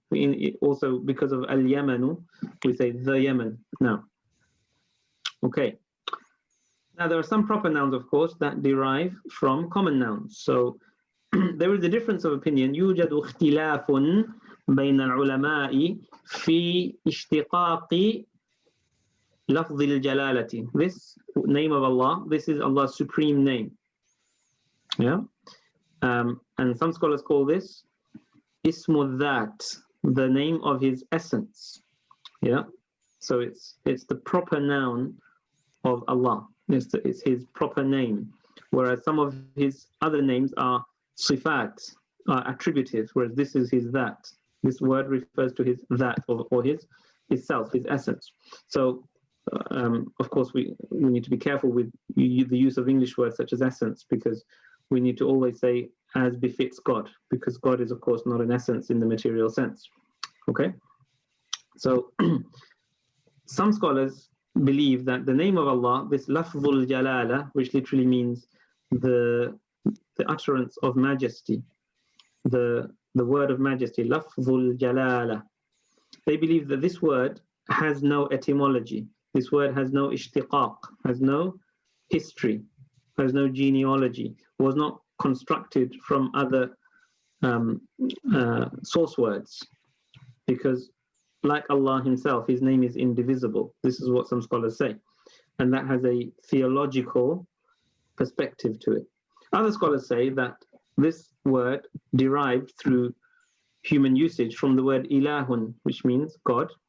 And so they said al-ilahu, the God. And then it went along this morphological change, this transition.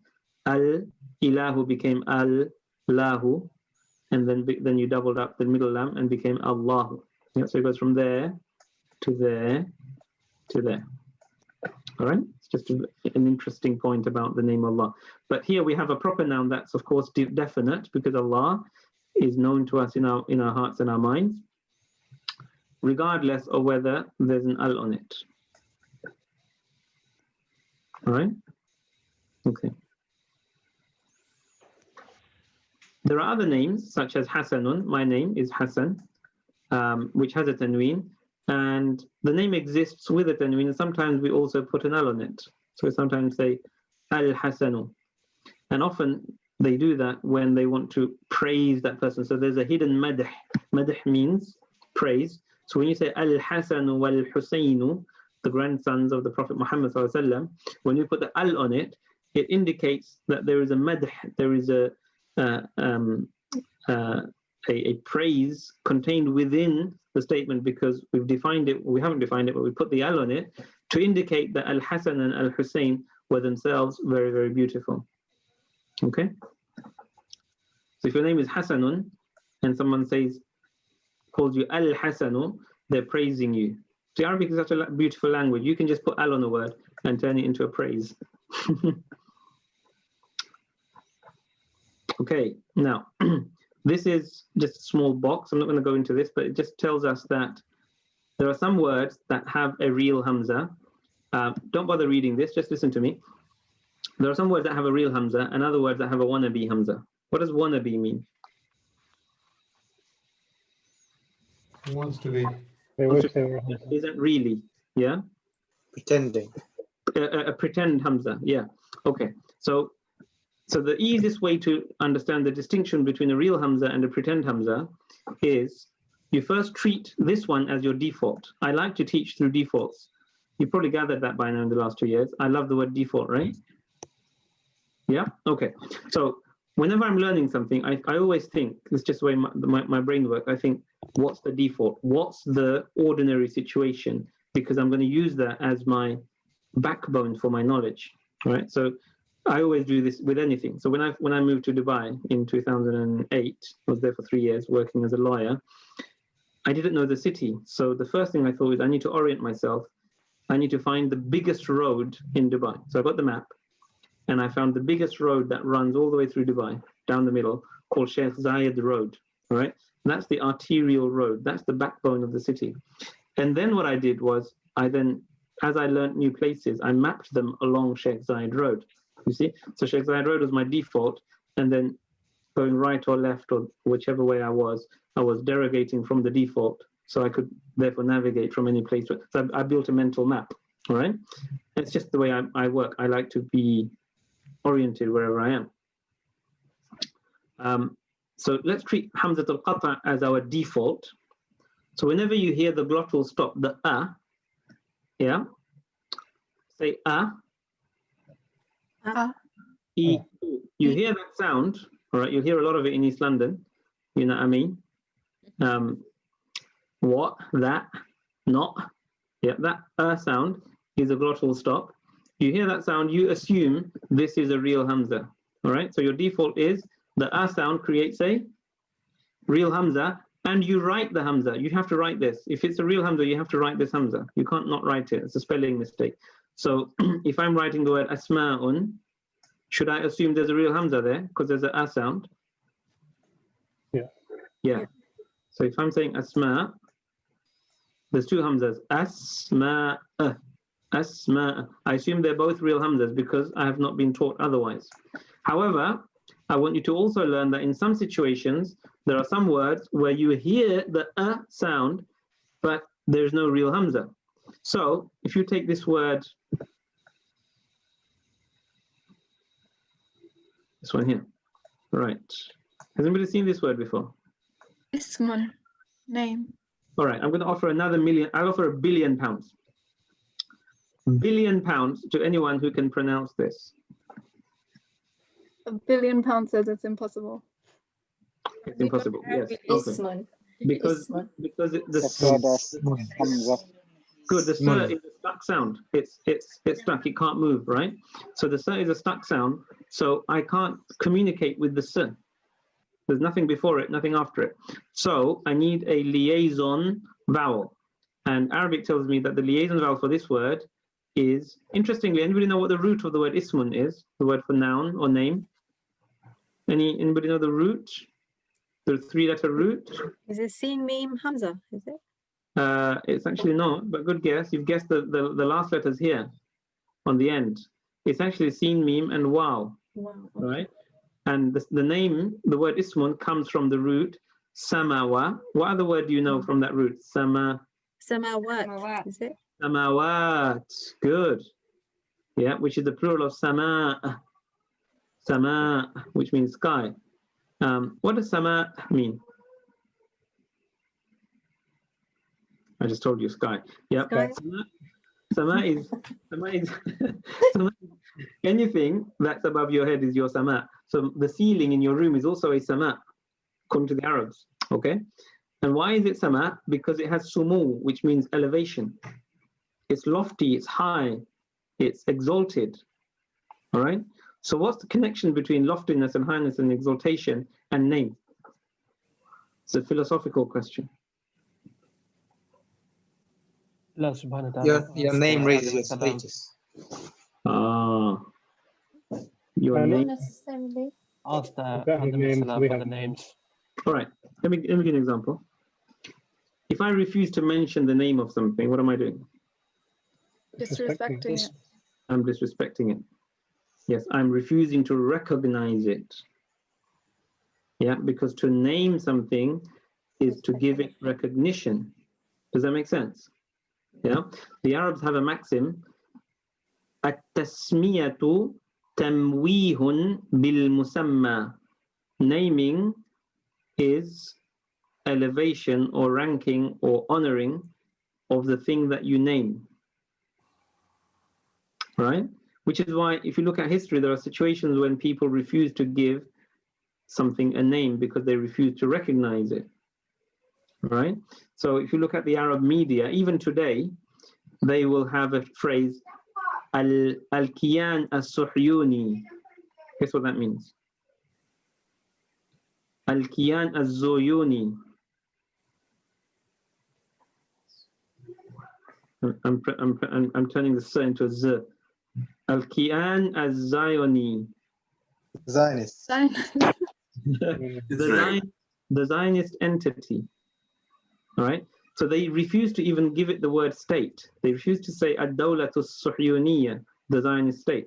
They said al-kiyan, the Zionist entity. Yeah, there's something there, but we won't give it. We won't even call it anything. Yeah, because they refuse to recognize it. So there's an interesting example of this in the suffragette movement. Remember the suffragettes? Yeah. Suffragettes, yeah. So at the time the suffragettes were campaigning for women's rights, there was a really famous slogan which they came up with, which is "Bad, not mad." Bad, not mad. Because at the time, if a woman killed her husband, if she murdered her husband, do you think they would try her for murder? Often they wouldn't. They would just put her in a lunatic's asylum. They would just put her in a madhouse. Why? Because a woman is not capable of committing murder. Why? At the time, what was the belief? Because they believed that women were lesser than men, which is why women did not have the rational capability to make political decisions, to vote, yeah, which we've never had in Islam. We had female judges during the time of the Sahaba. Okay? So Muslims have never had an issue with women expressing views and judging between people in matters of law. They were scholars and judges. So, but they said, the suffragette said, if a woman murders someone, she should be treated like a human being and treated like she's bad, not mad. Does that make sense? Mm-hmm. It's amazing, yeah? Because at-tasmiyatu tamwihun bil musamma, the men refuse to recognize or give a name to a woman's crime because they refuse to recognize her status. They refuse to recognize her legal status, so they would not give a name to her crime. So this is the word ismun. Now let's go back to this word, and that's why it's connected to the word sky. Now, can you put a vowel, can you put a haraka with no consonant, with nothing to carry it? Can you just hang it in the air? No. No. So this kasra needs a chair. And so we give it a little alif. This alif is not a real alif. It's just a chair for the kasra to sit underneath. All right? And so when we pronounce this word on its own, we say ismun. However, if I put anything before it, am I allowed to pronounce this kasra? No. No. So if I say, what's your name? Do I say ma ismuka or masmuka? مسموك. Ma ismuka is a very common mistake. I'm guessing there's lots of you out there who've learnt that. Anybody learnt ma ismuka? Anybody out there who says ma ismuka, have learnt it that way, or seen it taught Yes, that way? in previous Arabic places. Yeah, Yes. Yes, this is incorrect. It should be ma masmuka. If you stop, if you say ma and then you're thinking, what am I going to say? Ismuka, that's fine, because you paused and you didn't connect through. Okay. All right. So this is called a hamzatul wasl, or a connecting hamza, a liaison hamza. Does that make sense? So you only use the hamzatul wasl in specific situations where you know that word has a hamzatul wasl. So the two that we're going to learn today are the word ismun. Notice we didn't even write kasra there. And the word al, the definite article the is hamzatul wasl. You should never write a hamza here. Many of you remember all the crossing out of the hamzas I've done on your homeworks, right? On the al. So you do not write it on the al, because this is a liaison hamza. I'm going to move on swiftly. Liaison vowel. This just shows that if you have a sukoon on a word, and then you have no vowel on the next word, because can we say hum al? Are we allowed to do that? No. No, because there's something before it. I'm not allowed to use the liaison hamza. Yeah, I can only use it when there's nothing before it. So then I have to introduce. I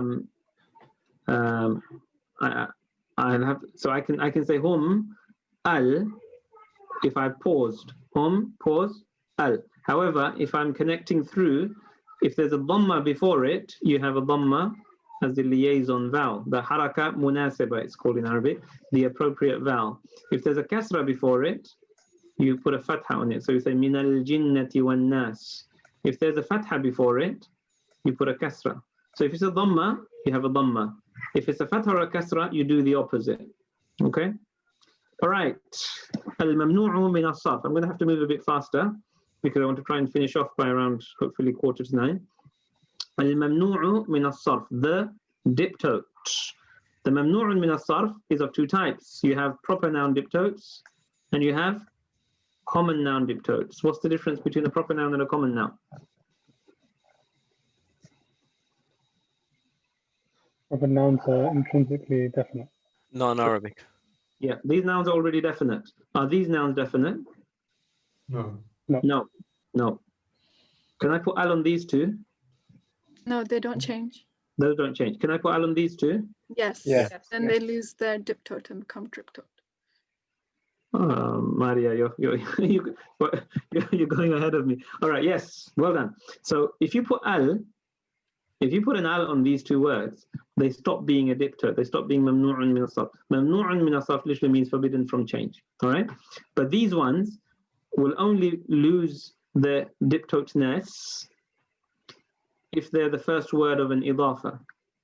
All right, so there's two situations when a diptote stops being a diptote. The first situation is you put an al on them. That is not going to apply to these two because you can't do that unless you can. So, for example, actually you can't. Yeah, you'd never be able to put al on any of these words. Okay, here if I put an al on this, then I could say fis. Actually, let's do indefinite first. In a desert, I would say fi sahra. Fi sahra with one fatha. But if I put an al here, I would say fi sahra. Now we can go down because this is no longer mamnu'un min as-sarf. You put al on it, it's not mamnu'un min as-sarf anymore. The other situation when it's not mamnu'un min as-sarf is if it's the first or the middle word in an Abdullah. So if I say the desert of Mecca, all right? So here, what ending am I going to put here first on Mecca? Sahra'u, Mecca. We wanted to put a kasra because of the Abdullahi structure, but we can't. So the diptote goes up, right? Yeah, Sahra'u Mecca, the desert of Mecca. Now, if I say in the desert of Mecca, what happens? Fi? Sahra'i. Makkata. Makkati. No, Makkata will stay up. Stay up. So please remember, only the first word of an idafa if it's a diptote, stops being a diptote, not the second word, only the first word. So we say fi sahra'i Makkata, in the desert of Makkah. All right. Now we could do this with the same thing. If I say Muhammad's Makkah, the Makkah of Muhammad, how would I say that? Makkah. Makkatu Muhammadin. Good. Makkatu Muhammadin. Perfect. The Makkah of Muhammad. Makkatu Muhammadin. Now if I say in, fi Makkata. T. First It won't part of change Idafa. because the proper noun diptote. A proper noun, yeah. Yeah. Even if it's a proper noun diptote, when it's the first word of an idafa, it can go down. Okay. So say in the Makkah of Muhammad. Okay. That kind of makes sense because when I say Muhammad's Makkah and my Makkah and your Makkah, what am I doing? Am I treating Makkah as a definite noun or specific? It is a specific place, but if I say the Makkah of that time is different to the Makkah of today, I'm kind of turning Makkah into a class of things spread out over time. Yeah. So I'm kind of making it indefinite. Does that make sense? Yeah. And then definitizing it again after when you put your name in there. Yeah, so if I say, have you seen my Zainab? Yeah? Or Zainab knocks on the door and I've got my wife is Zainab, or my mum is Zainab, and my daughter is Zainab, and my sister is Zainab, and I say, Ayyu Zayanibi anti, which of the Zainabs are you? Which the Prophet Muhammad said. Yeah. So one of the Zainabs knocked on his door and said, Ayyu Zayanibi anti, which of the Zainabs are you? All right. So now the word Zainabs is a class of things. It's become indefinite. Does that make sense? No. Yeah. So you say Zainabatun, Zainabs. That's a group of people. That's an indefinite class of things. Whereas one person, Zainabu, is a proper noun diptote. Make sense? Yeah? So if I said with Zainab, I'd say Ma'a Zaina Ba. But if I said with the Zainabs, Ma'a Zainaba T, become a class of things. So in the same way, Makkah here has kind of become a class of things, and that kind of makes sense why you will take it down here. Okay? All right. All right. These are just some of the diptotes. All right. The weak noun, very quickly. What is the weak noun? There are two letters that are considered to be weak in Arabic. They are the waw and the ya. So when you get these two letters in any word within the 3 or 4 letter root, this causes what we call illa. Illa means weakness. It also means illness. Yeah. It also means cause. What a philosophical question. What's the connection between cause and illness or weakness? Illness causes weakness, isn't it? That's what most people say. That's not really that's a medical connection. What's the philosophical connection? Any takers?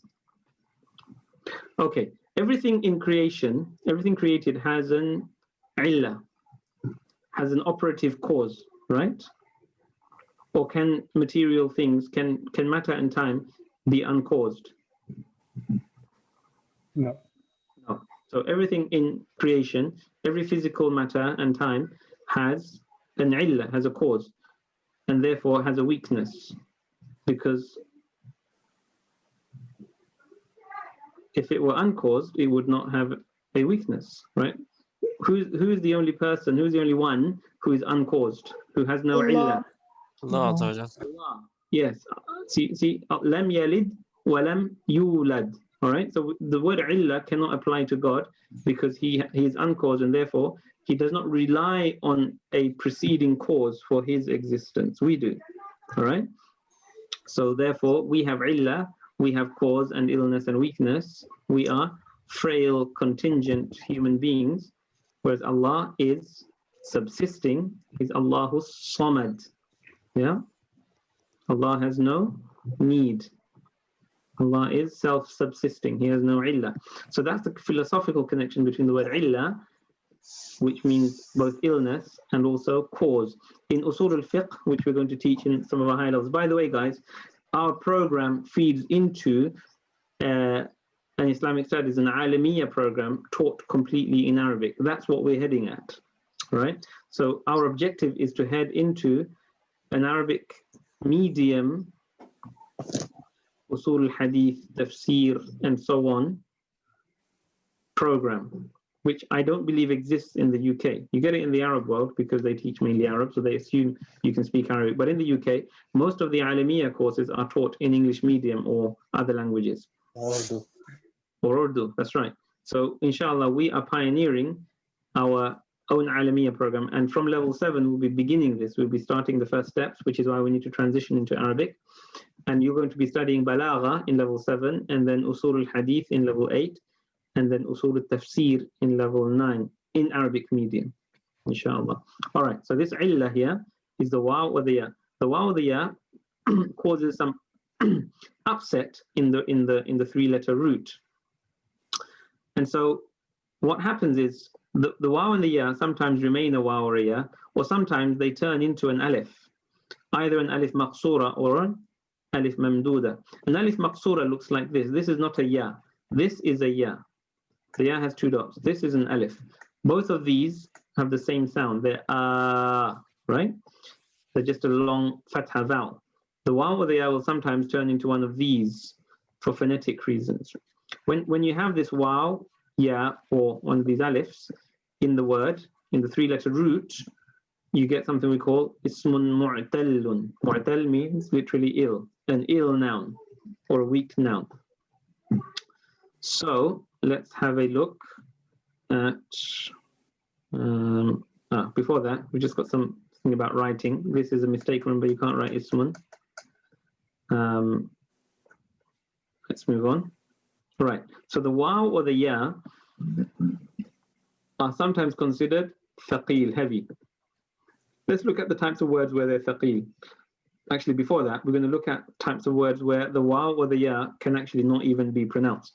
And that's in the maqsoor word, where the waw or the ya just changes into an alif and just isn't pronounced.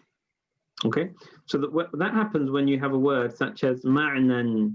Ma'nan means meaning. What other words like that have we learnt in our 6 levels? Mashfan. Mashfan, hospital. Mustashfan. Cafe? Mustashfan. Mustashfan. Hospital. Maqhan, cafe. Good.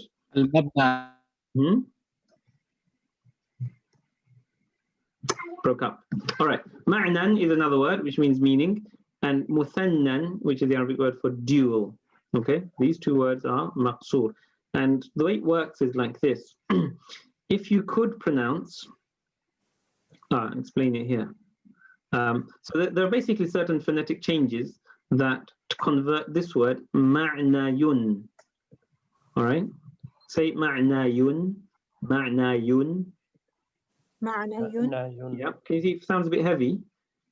Yeah, it's the ayu sound. Arabic doesn't like the ayu sound. So what we do is we remember this word is ma'na, and then this ya actually has 1 vowel, and then you have a nun sakina, right? Yeah, like this. Yeah. Ma'na yun. Okay, but because we don't like the ayu sound, we change the ya into an alif, and we drop the dhamma, and what's left? Ma'nan. Can you see that? You go straight from the nun straight to the other nun, ma'nan. And that's how we end up with this. You don't need to learn the process, you just need to know that the word is ma'nan. And when it's definite, it's al-ma'na. Right? So these are called maqsoor words because they end with an alif maqsoora. Sometimes the alif at the end is an alif mamduda, and there are complex rules which determine which one you use. For the moment, we don't need to know those rules, we just learn the words. So the word asan means a stick. Anybody know a verse in the Quran with the word asan? فألقى عصاه فألقى عصاه. Good. So he threw his stick. من ألقى عصاه? Musa alayhi salam. Musa. Look at the name Musa. Does it end with an alif maqsura? No. Musa. Look at that. Musa. Right. But did we say Musa or Musan? Did we put tanween on it? Musan? No. No, because Musa has no tanween. Why might it not have a tanween? If you like this is the origin of the word. Musa yun, but there's no tanween. So it's Musa you. So it's a diptote, right? So because it's a diptote, when you get rid of this, turn this into an alif, you get Musa. How do you say ill people? What's the word for ill? What's the plural of maridun? Marda. Good. Marda. Marda is one of these maqsoor words, but it's a diptote, so there's no tanween on it. So look at the difference between asan and ma'nan, which are normal, and marda and Musa, which are diptotes among these maqsoor words. Make sense? Yeah? No. Okay, let's move on to the next one. You get other words like dunya, Sahara. You know the Sahara Desert? That comes from the plural of Sahra'u, which is Sahara, which actually means deserts. Qadimun, old, plural, Qudama, Qudama, old people or ancients. Right, the other type of weak noun, we're going to go into weak verbs in the verb chapter in lesson 5, inshallah. But here we've got weak nouns. So the first type of weak noun is the maqsoor one with the alif maqsoora. All right. Second is the manqus, the reduced word. And the way the manqus works is if you have this word here, wadiyun, that's your origin word, wadiyun. So it starts off with a ya, all right, or a waw, da'iwun. Now say wadiyun, iyu. EU. I call this the EU principle because Arabic doesn't like this EU sound or the EU sound. So what we do then is, remember this wadiyun is really wadiyun with a nun sakina, right? So if we get rid of the ya, this time we get rid of the whole ya and the dhamma. What's left?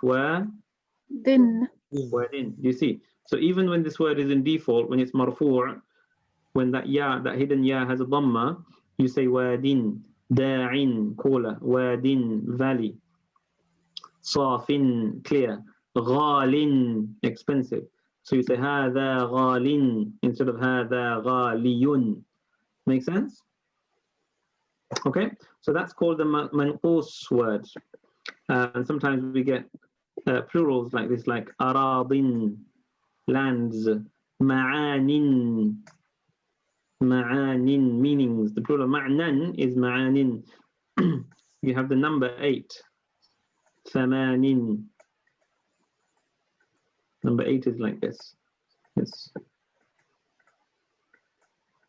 manqus. All right, let's move on. Okay, what you could do if you want to is just create a table on a sheet of paper, create 6 boxes. Don't fill this box because you'll spend your whole life filling, because that's the generic one.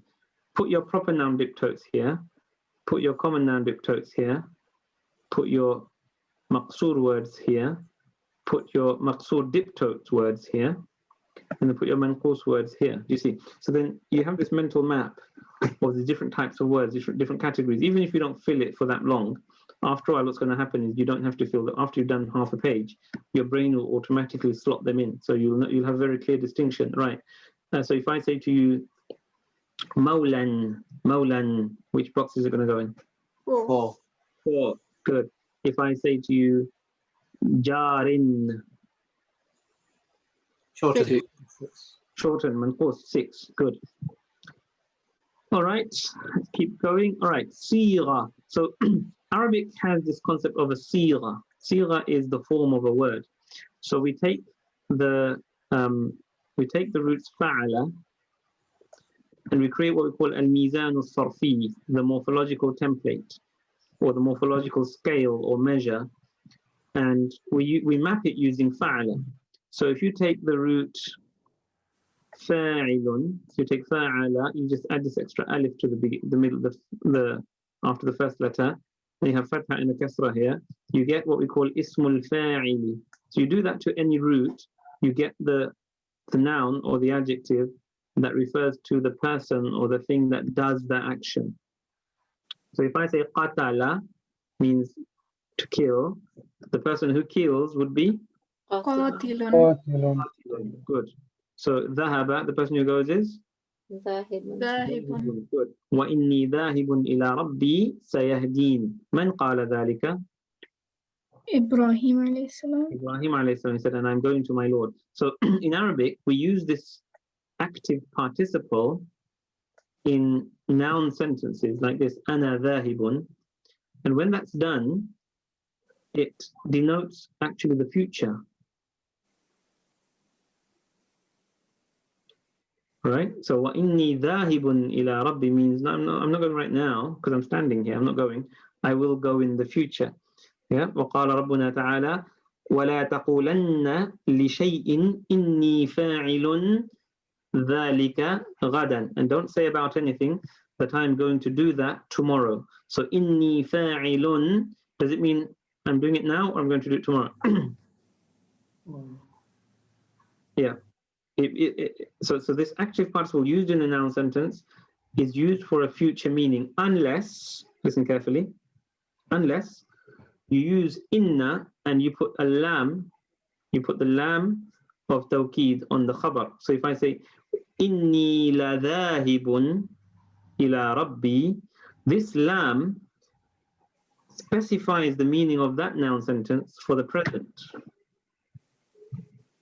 All right. So as you can see, Arabic isn't just about grammar; it's about meanings. All right. This is called ilmul ma'ani in balagha. We call this ilmul ma'ani. The meanings of words and how they're used in a rhetorical way. Okay. So if I say wa inni la dhahibun, so imagine this verse was wa inni la dhahibun ila rabbi sayahdin. And the person writing it thought, I'm going to put this lam in to make it really emphatic, because Ibrahim's really serious about this, right? So I'm going to say, وَإِنِّي لَذَاهِبٌ إِلَىٰ رَبِّي. What would the Arabs say? Yeah, it means you're going now, but that's not true. That's not true, and so therefore you've committed a rhetorical mistake. So if the verse was, وَلَا تَقُولَنَّ لِشَيْءٍ إِنِّي لَفَاعِلٌ ذَلِكَ غَدًا, إِنِّي لَفَاعِلٌ ذَلِكَ غَدًا, would the Arabs be Muslim? They would say, you don't even know how to use our language properly. Yeah, because this lam does takhsis of the meaning, يُخَصِّصُ الْمَعْنَى لِلْحَاضِرِ. This specifies the meaning for the present tense. Okay, so this active participle has many different nuances and uses in the Arabic language, so don't underestimate its power. It's a very powerful word. Okay, and it's so powerful it can sometimes even behave like a verb. Listen to this. Inni fa'ilun dhalika. I will do that. What's the dhalika they're doing in the sentence? Think about the English. I will do that. What is it? Object. It's the object of the sentence. It's the maf'ulun bihi. So the active participle can actually have a maf'ulun bihi like a verb. It's so powerful. Yeah? So we say ya'ti fi quwwatil fi'l. It comes with the power of a verb. It's very powerful. Okay. Because as I said to you at the beginning, there are some words in Arabic that have the ability to provide attribute to something. Yeah? And any word that has the ability to be an attribute of something else can potentially have a verbal force, because a verb is essentially an attribute. Does that make sense? No? All right. So if I say I am sitting, ana jalisun, and ana ajlisu, can you see I've expressed the same meaning with two words. One is a noun, the other is a verb. All right. So can you see the noun I used is not a concrete sort of noun made of rock. It has the ability to be an attribute. Does that make sense? So what would ana jalisun mean? I am the sitter. I'm a sitter, but it has a verbal force. So you'd often translate it as I am sitting. So that's okay to say. You can say ana jalisun. Or ana jalisatun. Like we did ana dhahibun, ana dhahibatun. Remember that? Okay. Yes. We did that in level 1. Yeah. And we've done many active participles since then. Yeah. So this active participle is a very powerful word, and we're going to come across it in many different situations, in lots of different interesting usages. It has a very powerful semantic range. So, yes.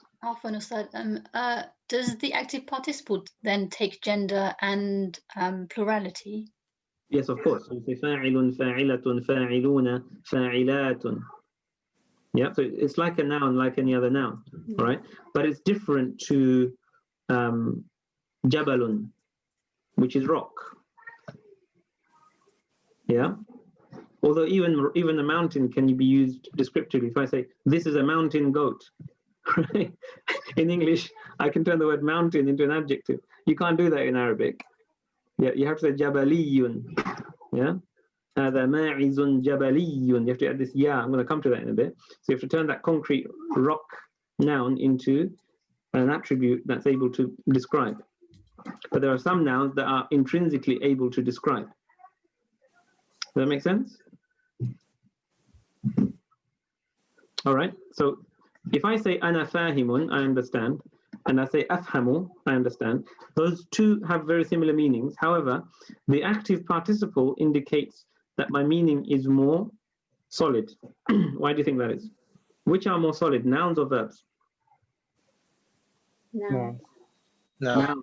Yes, so a noun indicates continuity, okay, persistence, whereas a verb indicates change and flux. All right, so look at the verse of the Quran in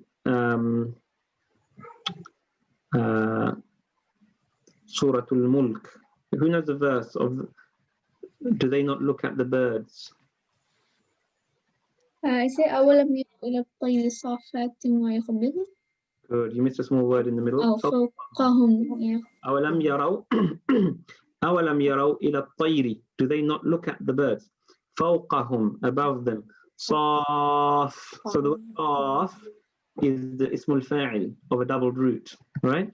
صاف, like ضال. Yeah, as in Surah Al-Fatiha, ضال is the ismul fa'il if the root is doubled, right?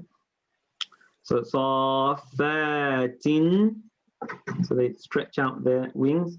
وَيَقْبِضْنَا, يَقْبِضْنَا, they draw, they do qabd. Qabd means to hold in. They spread their wings out and they hold their wings in. All right, so Allah uses an active participle, ismul fa'il, for صَافَّاتٍ, for the stretching out of the wings, but يَقْبِضْنَا, a verb for the drawing in of the wings. Why? Because they glide and they have their wings out more permanently. Yeah, so when the bird is in flight, the default is to have the wings out because that's what keeps the bird up. But the bird needs to rest sometimes, so it brings its wings in temporarily to rest and then it spreads it out again. And when it brings the wing in, it's actually falling. Yeah, so it allows itself to fall a bit and then opens up again and then rises again. So so Allah uses a noun to describe the permanent state in flight and a verb to describe the temporary state in flight. A person could easily get that the wrong way round if they're not aware. You see, so this is the amazing, this is one, at the most simple level, this, you can appreciate the miracle of the Quran, even at that simplest, most level, you know, just nouns and verbs, definites, indefinites. Yeah, there's so much balagha just hidden in those two principles. Right. The ismul maf'ul, I asked you to remind me of a word earlier, which was? Mawsufun. Mawsuf. So from the root wasafa, if you do the maf'ul to it, you get mawsuf, which means described. All right. So you take the same root kataba and you say maktubun, that means something that is written. Mafhumun, something that is Understood. And this passive participle is also quite powerful, and it can also behave like a passive verb. All right, we're going to do some of that later, inshallah. All right, relative adjective. This is very simple. I'm not going to spend long on this. It's just this ya with a shadda on it. Yep. So Arabic does not like eu, but it does not mind eu. All right. It doesn't like eu, but it does not mind. In fact, it likes eu or iyun. It doesn't mind that at all. Okay. Some of you might think, well, they're both kind of heavy, but Arabs don't really care about what we think. Yeah, it's what's heavy to them. Yeah, so Islamiyun, Maliyun, you get a noun. You can turn it into an adjective by just adding this ya to it. And here I've explained how that happens to different types of words. I'm not going to go into it now. And you just make it feminine by adding a ta to it. And this is a really useful tool. Arabs actually use this and feminize it to create new forms of verbal nouns. So, for example, Islamiyun means Islamic. And then modern Arabs turn the word Islamiyun into Islamiyatun, into Islamism as a political ideology. So they use this quite a lot for political ideologies in modern Arabic. I'm not going to spend too long on this. This brings us to our vocabulary. So you have lots of vocab here. All of that vocab we've used in this chapter is all laid out here for you. All right, I'm going to stop sharing my screen and we're going to go to our PowerPoint slides. Here we are. I'm sharing my screen. All right. We don't have long. I'll carry this on in the next lesson. But let's have a go at looking at some verses in the Quran and seeing that you can see the bits that are highlighted in green. We're going to look for words where there are weak nouns. All right. So that's our quiz for today. So who can spot or weak verbs? Weak verbs and weak nouns. We haven't done the weak verbs yet, but you can spot them. Who can spot the first weak verb or noun? Asa. Dada. Ihtada, good. Ihtada comes from huda, which means to be guided. Who can tell me what form verb that is? Is it form 8? After yuhdiru. Form 8. Form 8, yes. It's ijtahada yajtahidu, ihtada yahtadi. All right? So it's form 8, and it comes from the root huda, which means guidance. So ihtada means to be guided. Man ihtada, whoever is guided, فَإِنَّمَا يَهْتَدِي, that's the imperfect. لِنَفْسِهِ, إِنَّمَا means only. So the إِنَّمَا encapsulates the meaning of la and illa. So if you say إِنَّمَا, that means فَلَا يَهْتَدِي إِلَّا لِنَفْسِهِ. What does that mean? There is none except. He is not guided except for لِنَفْسِهِ. ما معنى نفس? Is himself. himself? So whoever is guided is only guided for himself, because Allah does not need our guidance. Okay, we need the guidance. وَمَنْ ضَلَّ, so he guides for his own benefit. He's guided for his own benefit. وَمَنْ ضَلَّ, so ضَلَّ is again the double root from which we have ضَالُّونَ. ضَلَّ means to go astray. So whoever goes astray, فَإِنَّمَا يَضِلُّ عَلَيْهَا. Then he goes astray, he only goes astray against. The ala here means against, not upon. The ala can also mean against. He goes astray against what? Ha. What do you think the ha refers back to? Himself. لنفسه.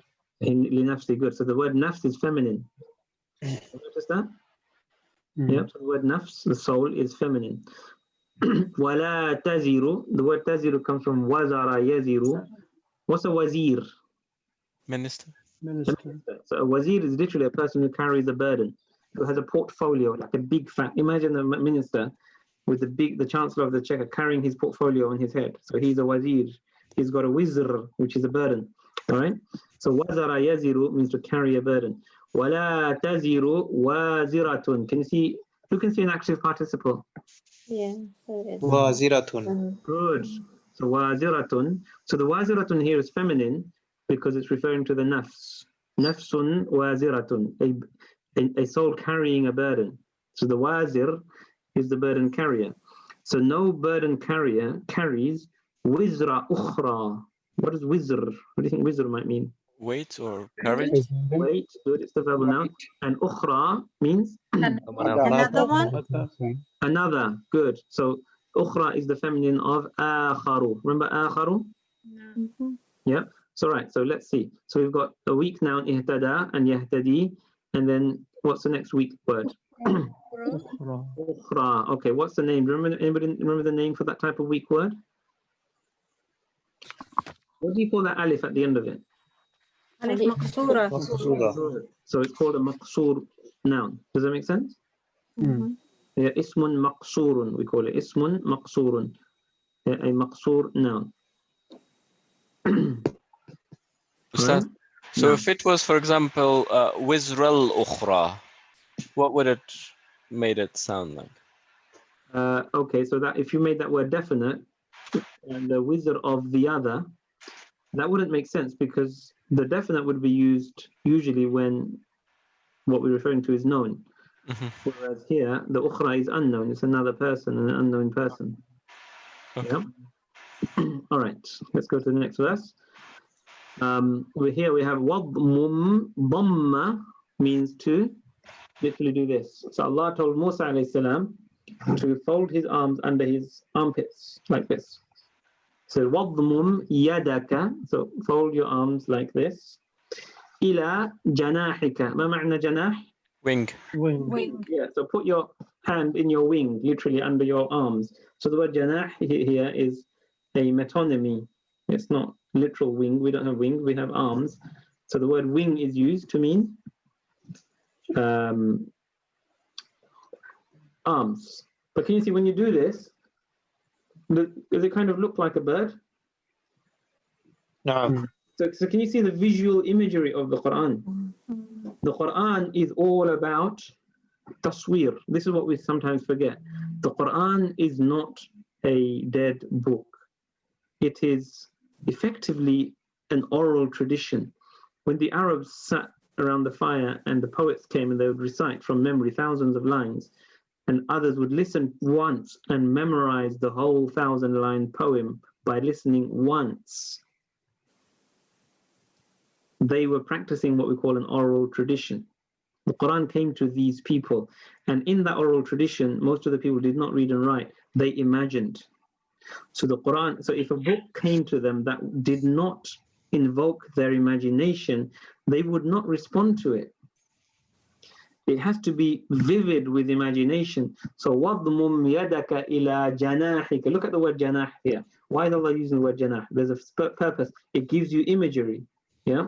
And then he says, تَخْرُجُ بَيْضَاءَ مِنْ غَيْرِ سُوءٍ. It will come out white without harm. آيَةً أُخْرَى. As another ayah. So we've got the word ukhra again here. So the ukhra here is our ismun. What do you call it again? What do you call a weak noun with a Maqsur. Good, excellent. All right. Again, marratan ukhra. We know that one, don't we? هل يمكنك أن تكرر مرة أخرى? How many times do we say that in class? All right. وَلَقَدْ مَنَنَّا عَلَيْكَ مرة أخرى. Can you see everyday phrases? So guys who aren't one of our students at the moment, our matrices are full of everyday phrases. So at the beginning of today's class, I challenged my students by asking them to say everyday phrases, everyday things that you want to say in an everyday way. But trust you me, virtually all of those words are taken from the Quran and the Hadith. All right. So we teach you Qur'anic Arabic and classical Arabic and the Arabic of Islam, but we teach it to you in an everyday sort of setting so that it's easier for you to use and remember, and so that when you're then reading the Quran and the Hadith, that memory triggers back and you don't lose that memory. So many people learn Quranic, quote-unquote, Arabic as Quranic Arabic that has very little applicational usage, and they forget it quickly because it's not practical. All right? So we teach you the academic Arabic by teaching it to you practically, and then you're more likely to remember it. There we have, we've done that one. This one. All right, let's see. وَمِنَ النَّاسِ مَنْ يَقُولُ آمَنَّا بِاللَّهِ وَبِالْيَوْمِ الْآخِرِ. All right, I brought this verse in here just to help you to وَمَا هُمْ بِمُؤْمِنِينَ. Sorry, I've given you a clue by where I stopped. Where's the ismul fa'ili? Where's the active participle?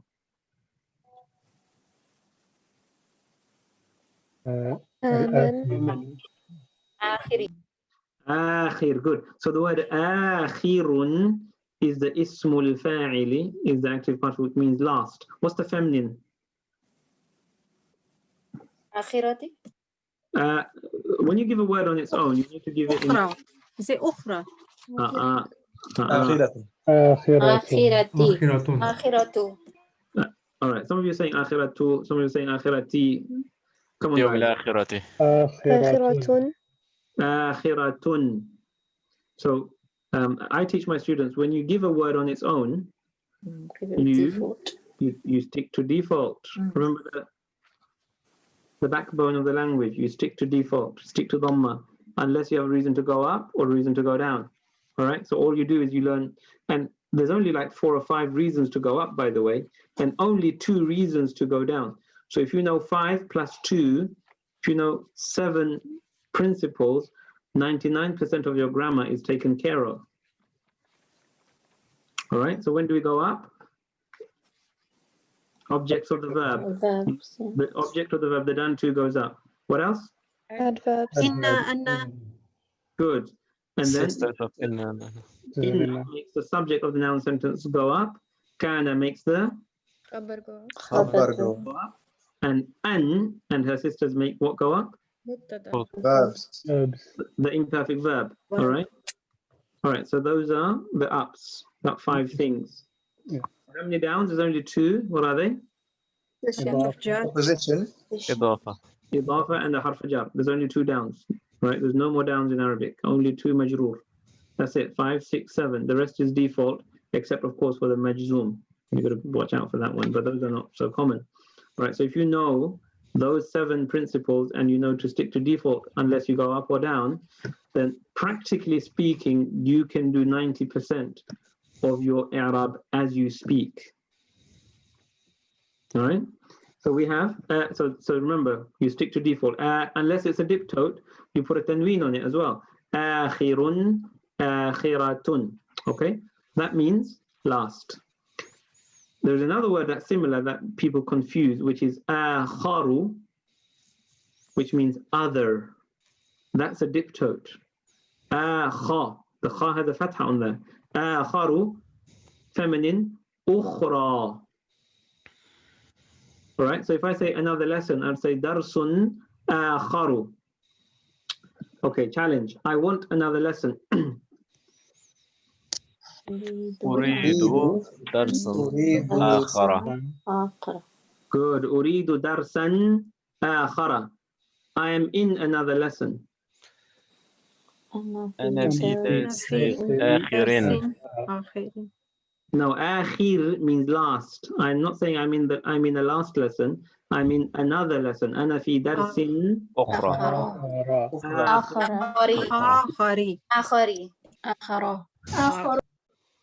This word, guys. I just told you this word is a diptote. Can you say آخري? No. أنا في درس آخر. It can't go down. Not as it is, not when it's indefinite, but listen, I am in the other lesson. Say that. أنا في درس الآخر. Good. أنا في الدرس الآخر. I'm in the other lesson. Because now it's got an al on it, so it can go down. It stops being a diptote. All right. So I want you to remember the difference between akhirun and akharu. Okay. All right. Let's have a look at a few more verses. All right. Can you see an active participle ismul fa'il here? آخرة. Good. Al-akhiratu. So it's now being used as an adjective of ad-daru. Dar is feminine, which means house or home. Ad-darul akhiratu, the last home, which is the life after death. All right. عند الله خالصة. Can you see another one? خالص. Good. خالص خالصة is also اسم الفاعل. قل إن كانت لكم الدار الآخرة. Say, if you have the akhirah, the final home, عند الله, with Allah, خالصة من دون الناس, especially for you, apart from people, فَتَمَنَّوُا الْمَوْتَ, then why don't you hope for death? إِن كُنتُمْ صَادِقِينَ, if you're telling the truth. All right. وَالْآخِرَةُ خَيْرٌ وَأَبْقَى. And the akhirah is better and more lasting. So we have a maqsoor word here as well. أَبْقَى. And is this word a diptote? أَبْقَى. Yes. Yes. Yes. Which is why we say أبقى. Yes, أبقى. No tanween. So we look at this one. وَلَلْآخِرَةُ خَيْرٌ لَكَ مِنَ Ula. Good. So we've got آخِرَةُ again, and أولى is again one of these maqsoor words, and it's actually also diptote. Without the al, it's أولى, not أولن. Okay, let's have a look at this one. وهو الله لا إله إلا هو له الحمد في الأولى والآخرة. In the first life, في الحياة الأولى والحياة الآخرة. That's the meaning. In the first life and the next life. Now, all right, let's have a look at this one. هو الأول والآخر. So أول is the masculine of أولى. All right, أول diptote, feminine أولى.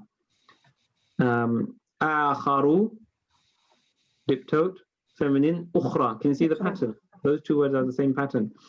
And then we have the word al-akhiru here. These are attributes of Allah. Al-awwalu wal-akhiru. So have a look at this. هذا كتاب أنزلناه مبارك. Notice here you've got the adjective for the word kitabun interpolated by a verb. So the adjective doesn't have to go straight after the noun. For style, you can put something in between. This is a book which we revealed. This is a blessed book which we revealed. Or this is a book we revealed blessed. Blessed describes kitabun. مصدق الذي بين يديه. Confirming the truth of what came before it. وَلِتُنذِرَ أُمَّ الْقُرَى. And for you to warn the mother of villages, the mother of towns. مَا مَعْنَى أُمُّ الْقُرَى? Literally means the mother of towns. What's it referring to though? Makkah. Makkah. So al-Qura is an epithet of the town of Makkah. And it means the mother of villages. What's the word singular for village? Qaryatun. Qaryatun, plural. Quran. Quran. Is it a diptote? Yes. No. Listen. No. Well, listen to what I'm saying. No. Quran. Hudan. Oh, diptote doesn't take tanween. That's right. So it can't be a diptote. It can't be diptote. Yeah. Good. So can you see when you see the word with the al on it, you can't tell whether or not it's a diptote. All right. So if you see this word, the first question you should ask yourself is, right, what's the singular? Is it Quran or Qura? You see why? Yeah. And then I'll say, you can send me a message, Ustad, is it Quran or Qura? And I'll say it's Quran.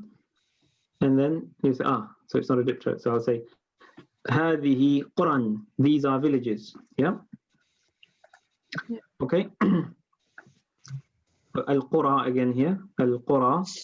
This is in Surah Saba, where Allah says, the people of Saba were blessed by Allah. He enabled them to travel for great distances, and they would never have to spend the night in the desert. They would be like towns and oases, villages, at every day's journey on their travels.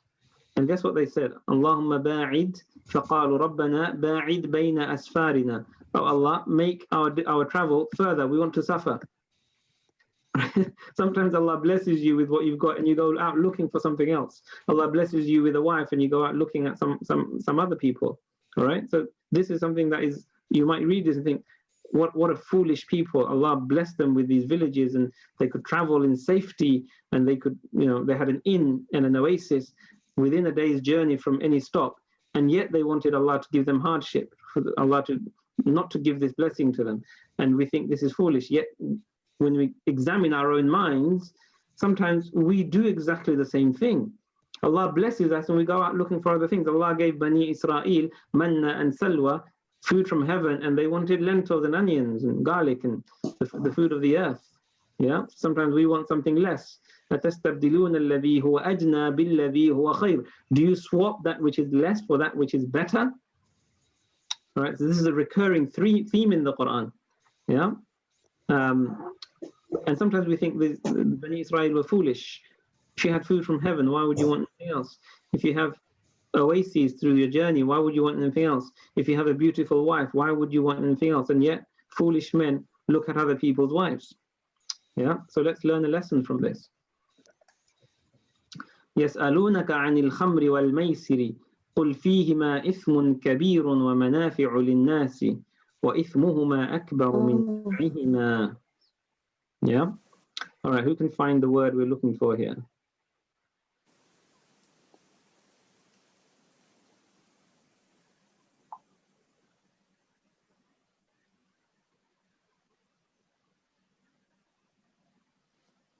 Are we looking for a weak noun?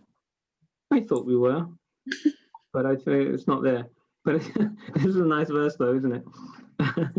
They ask you about wine and gambling and say they contain great sin, but benefit. This is the word I was looking for here. Can you see this manafi'u? What do you see? What do you see? What do you notice about this word? An active participle. It isn't. But look at the ending. Is it like a verbal noun? Look at the ending. It's a diptote. Default. It's a diptote. It's a mamnu'un min as-sarf, manafi'u. So we don't say manafi'un, manafi'u. Does it sound feminine as well, plural? Because nafa or manafi'a is the plural of nafa. No, manafi'u is the plural of manfa'. Okay. Manfa'u manfa'a, which means benefit or utility. All right. Again, we've got the word manafi'u here, benefits. You know, we say, Allahumma inni as'aluka ilman nafi'a. Nafi'a, that's the root. So from manfa' we have manafi'u. All right. So here we have fawakihu. What do you notice? Diptote. Diptote, fruits, fawakihu. And we got the word ula again. Al-qurunul ula, the first generations, the first peoples. Ustad, in these Qur'an, is it possible to just be confident in that form, fawakihu and manafi'u, as diptotes, or is it not always okay? Yes, they're always diptotes. It's a diptote pattern, like masajidu. Yeah. Okay, that's useful. Yeah, that pattern of word is always a diptote. Good. Yeah. So this is what we call, I call this brain machine learning. Yeah. So in artificial intelligence, what they do is, in the old computers, they used to give the computer instructions. They used to teach the computer grammar. All right. And those computers were very limited because they could only stick to the rules. Whereas nowadays they have something called artificial intelligence, where they don't teach the computer rules.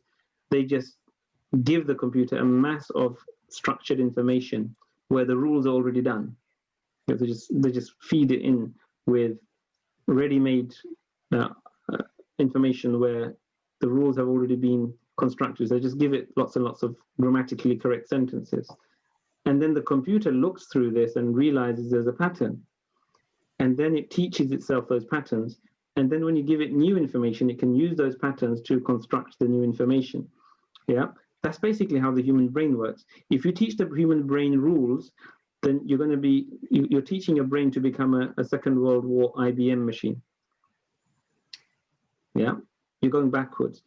Instead, if you use what we call the matrix, which is quite dynamic, because across the matrix you can produce lots and lots of different sentences. With only 25 words in a matrix, you can produce more than 3,000 unique sentences, all with all the endings done properly for you. All right, you don't have to think about it. You feed those 25 words into your brain in a matrix, you can suddenly produce 3,000 different Arabic sentences. Yeah, so you've brain machine taught yourself, and then your brain starts seeing these patterns and realizes, so these must be diptotes. Nobody needs to tell you. I just need to tell you these individual words are diptotes. After a while, you just work it out for yourself, rather than me teaching lots and lots of morphological tables. Yeah, there are people who can churn out the whole morphological table, but they can't speak Arabic. Yeah, which is not the objective. The objective is to speak Arabic and not worry about the morphological tables. So we've got this word awwalu, now made plural, awwaluna. All right, and then we have All right, I need to finish off very soon. I think I've got 2 or 3 more. So أياما معدودات. Let's see, which word are we looking for here? You can spot why. This one here. فعدة من أيام أخرى. Right. So this word أخر must be a Tiptoe. Yeah, otherwise it would be أيام أخرين, right? Yeah, so this word must be ممنوع من الصرف. And this word actually is the plural of آخر. آخر. Now, when you're using the word آخر for humans, you'd say آخرون, right? And if you're using them for non-human things like أيام, you'd use the feminine plural أخريات. Yeah, so technically, grammatically speaking, if you and I were making the sentence, we'd say فَعِدَّةٌ مِّنْ أَيَّامٍ. Would I say أُخْرَيَاتٍ or أُخْرَى? أخرى. Why? Because that's the singular feminine. Well done, guys. I was leading you down the garden path and you didn't let me. Yeah, so you wouldn't say أَيَّامٍ أُخْرَيَاتٍ because أَيَّامٌ is a non-human irrational plural. So you say مِنْ أَيَّامٍ أُخْرَى. However, Allah subhanahu wa ta'ala, He's used here a broken plural instead of ukhra, which is a poetic device. It's kind of a bit like a personification. Yeah? So He used a broken plural, which would normally be used for human males, for a non-human plural. Yeah? So we say min ayyamin ukhra.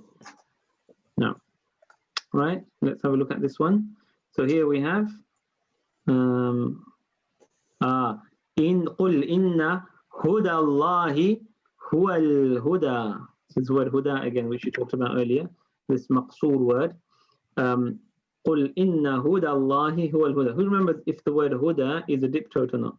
Is it ممنوع من الصرف? لا. Not a diptote. So on its own, it's hudan. So you say ذلك الكتاب لا ريب فيه هدى للمتقين. The indefinite word there meaning all types of guidance, as opposed to al-huda, which means what? The definite denotes the concept of guidance. The concept or the essence of guidance. The definite word, the ma'rifa in Arabic, refers to concept or essence. The nakira, the indefinite, refers to all types, comprehensively. It comprehends all types. Right. Okay, we've got the word al-huda then. I love this word huda. It's so replete in the Quran because the Quran is a book of huda, so it must have the word huda throughout.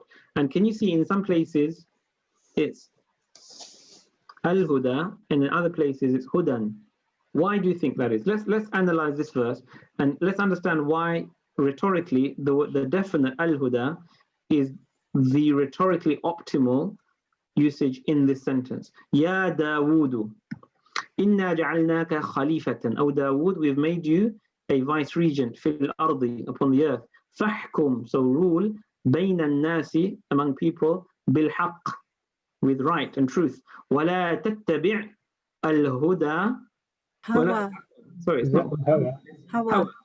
Wala tattabi' al-hawa. Sorry, my eyes are failing me. Even though I've got glasses. Huda. ولا تتبع الهدى. ولا تتبع الهدى would be the wrong meaning, of course. ولا تتبع الهوى. Hawa means your desire. Desires, yeah. Desire. ولا تتبع الهوى. Okay.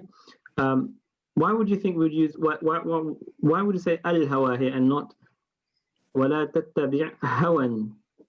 What's the To obey. Follow. Do not follow. Follow. Because maybe sometimes your desire is to worship Allah, so it's not all desires.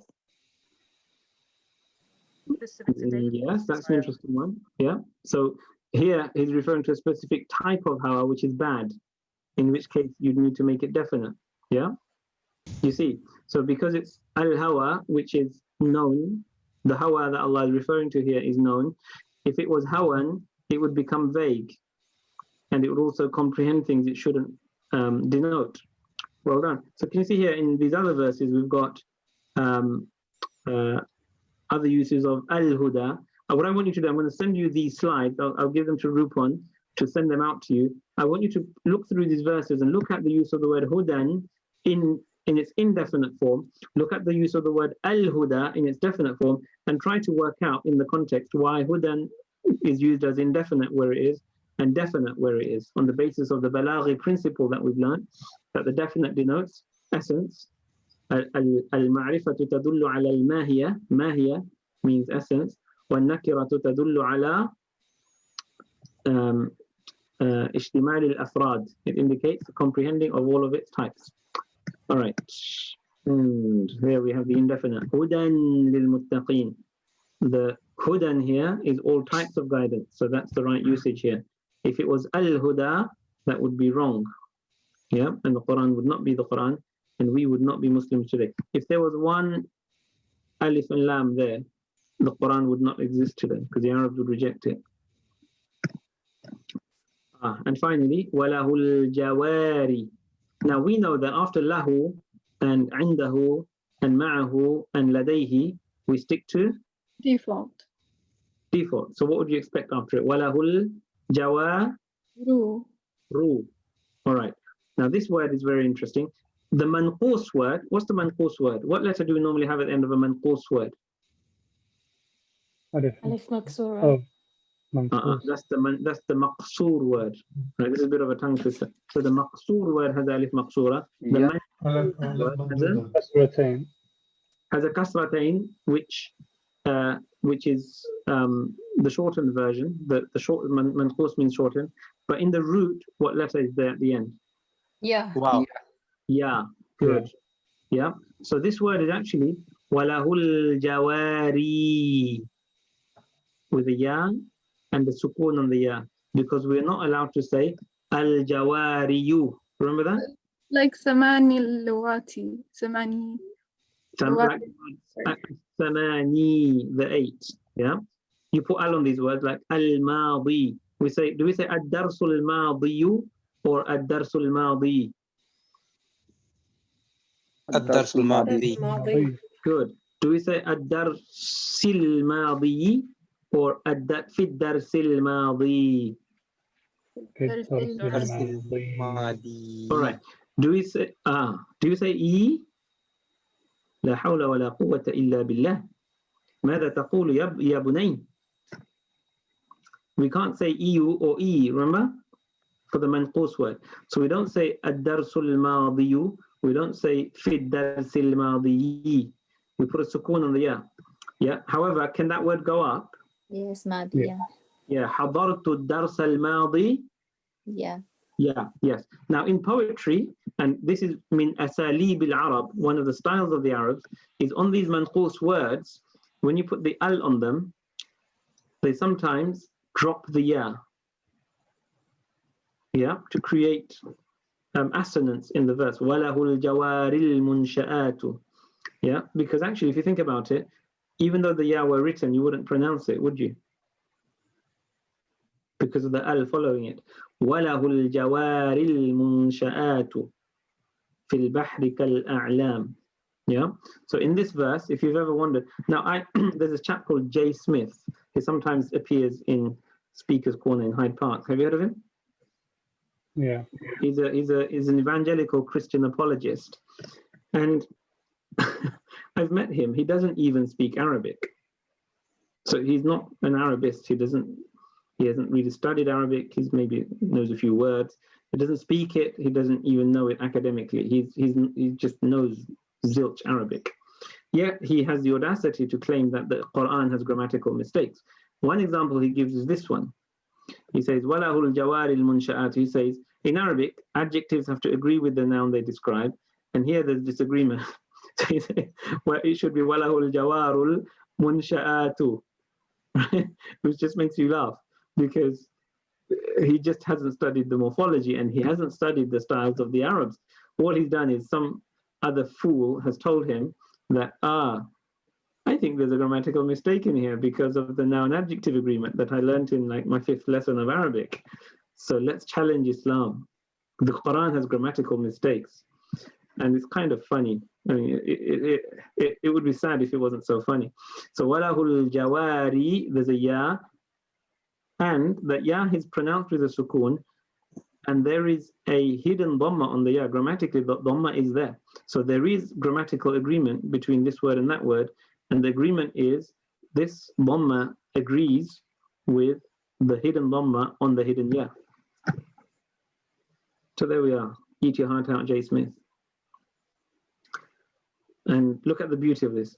وَلَهُ الْجَوَارِ الْمُنْشَآتُ فِي الْبَحْرِ كَالْأَعْلَامِ.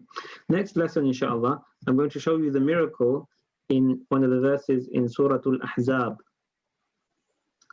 in which قال ربنا تعالى, and this will increase our love for the Prophet Muhammad صلى الله عليه وسلم. And I'm going to show you another miracle in another verse, where ربنا تعالى يقول وَمَا كَانَ اللَّهُ لِيُعَذِّبَهُمْ عِفَّةً. Akmili, complete.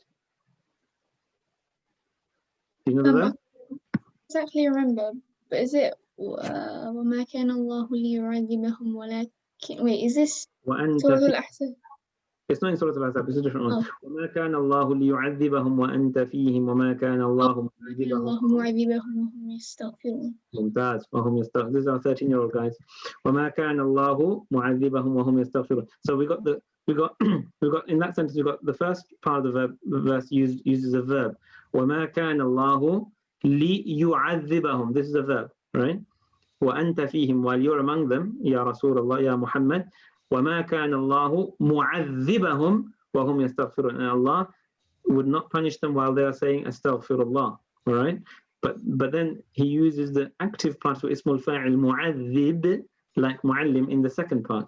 And there's an amazing secret between the use of the verb and the noun, and why in the first part a verb is used, and why in the second part a noun is used, and why out of this usage there's amazing honoring of the Prophet Muhammad sallallahu alaihi wasallam. So we'll dedicate next lesson to love of the Prophet Muhammad sallallahu alaihi wasallam by looking at Arabic grammar.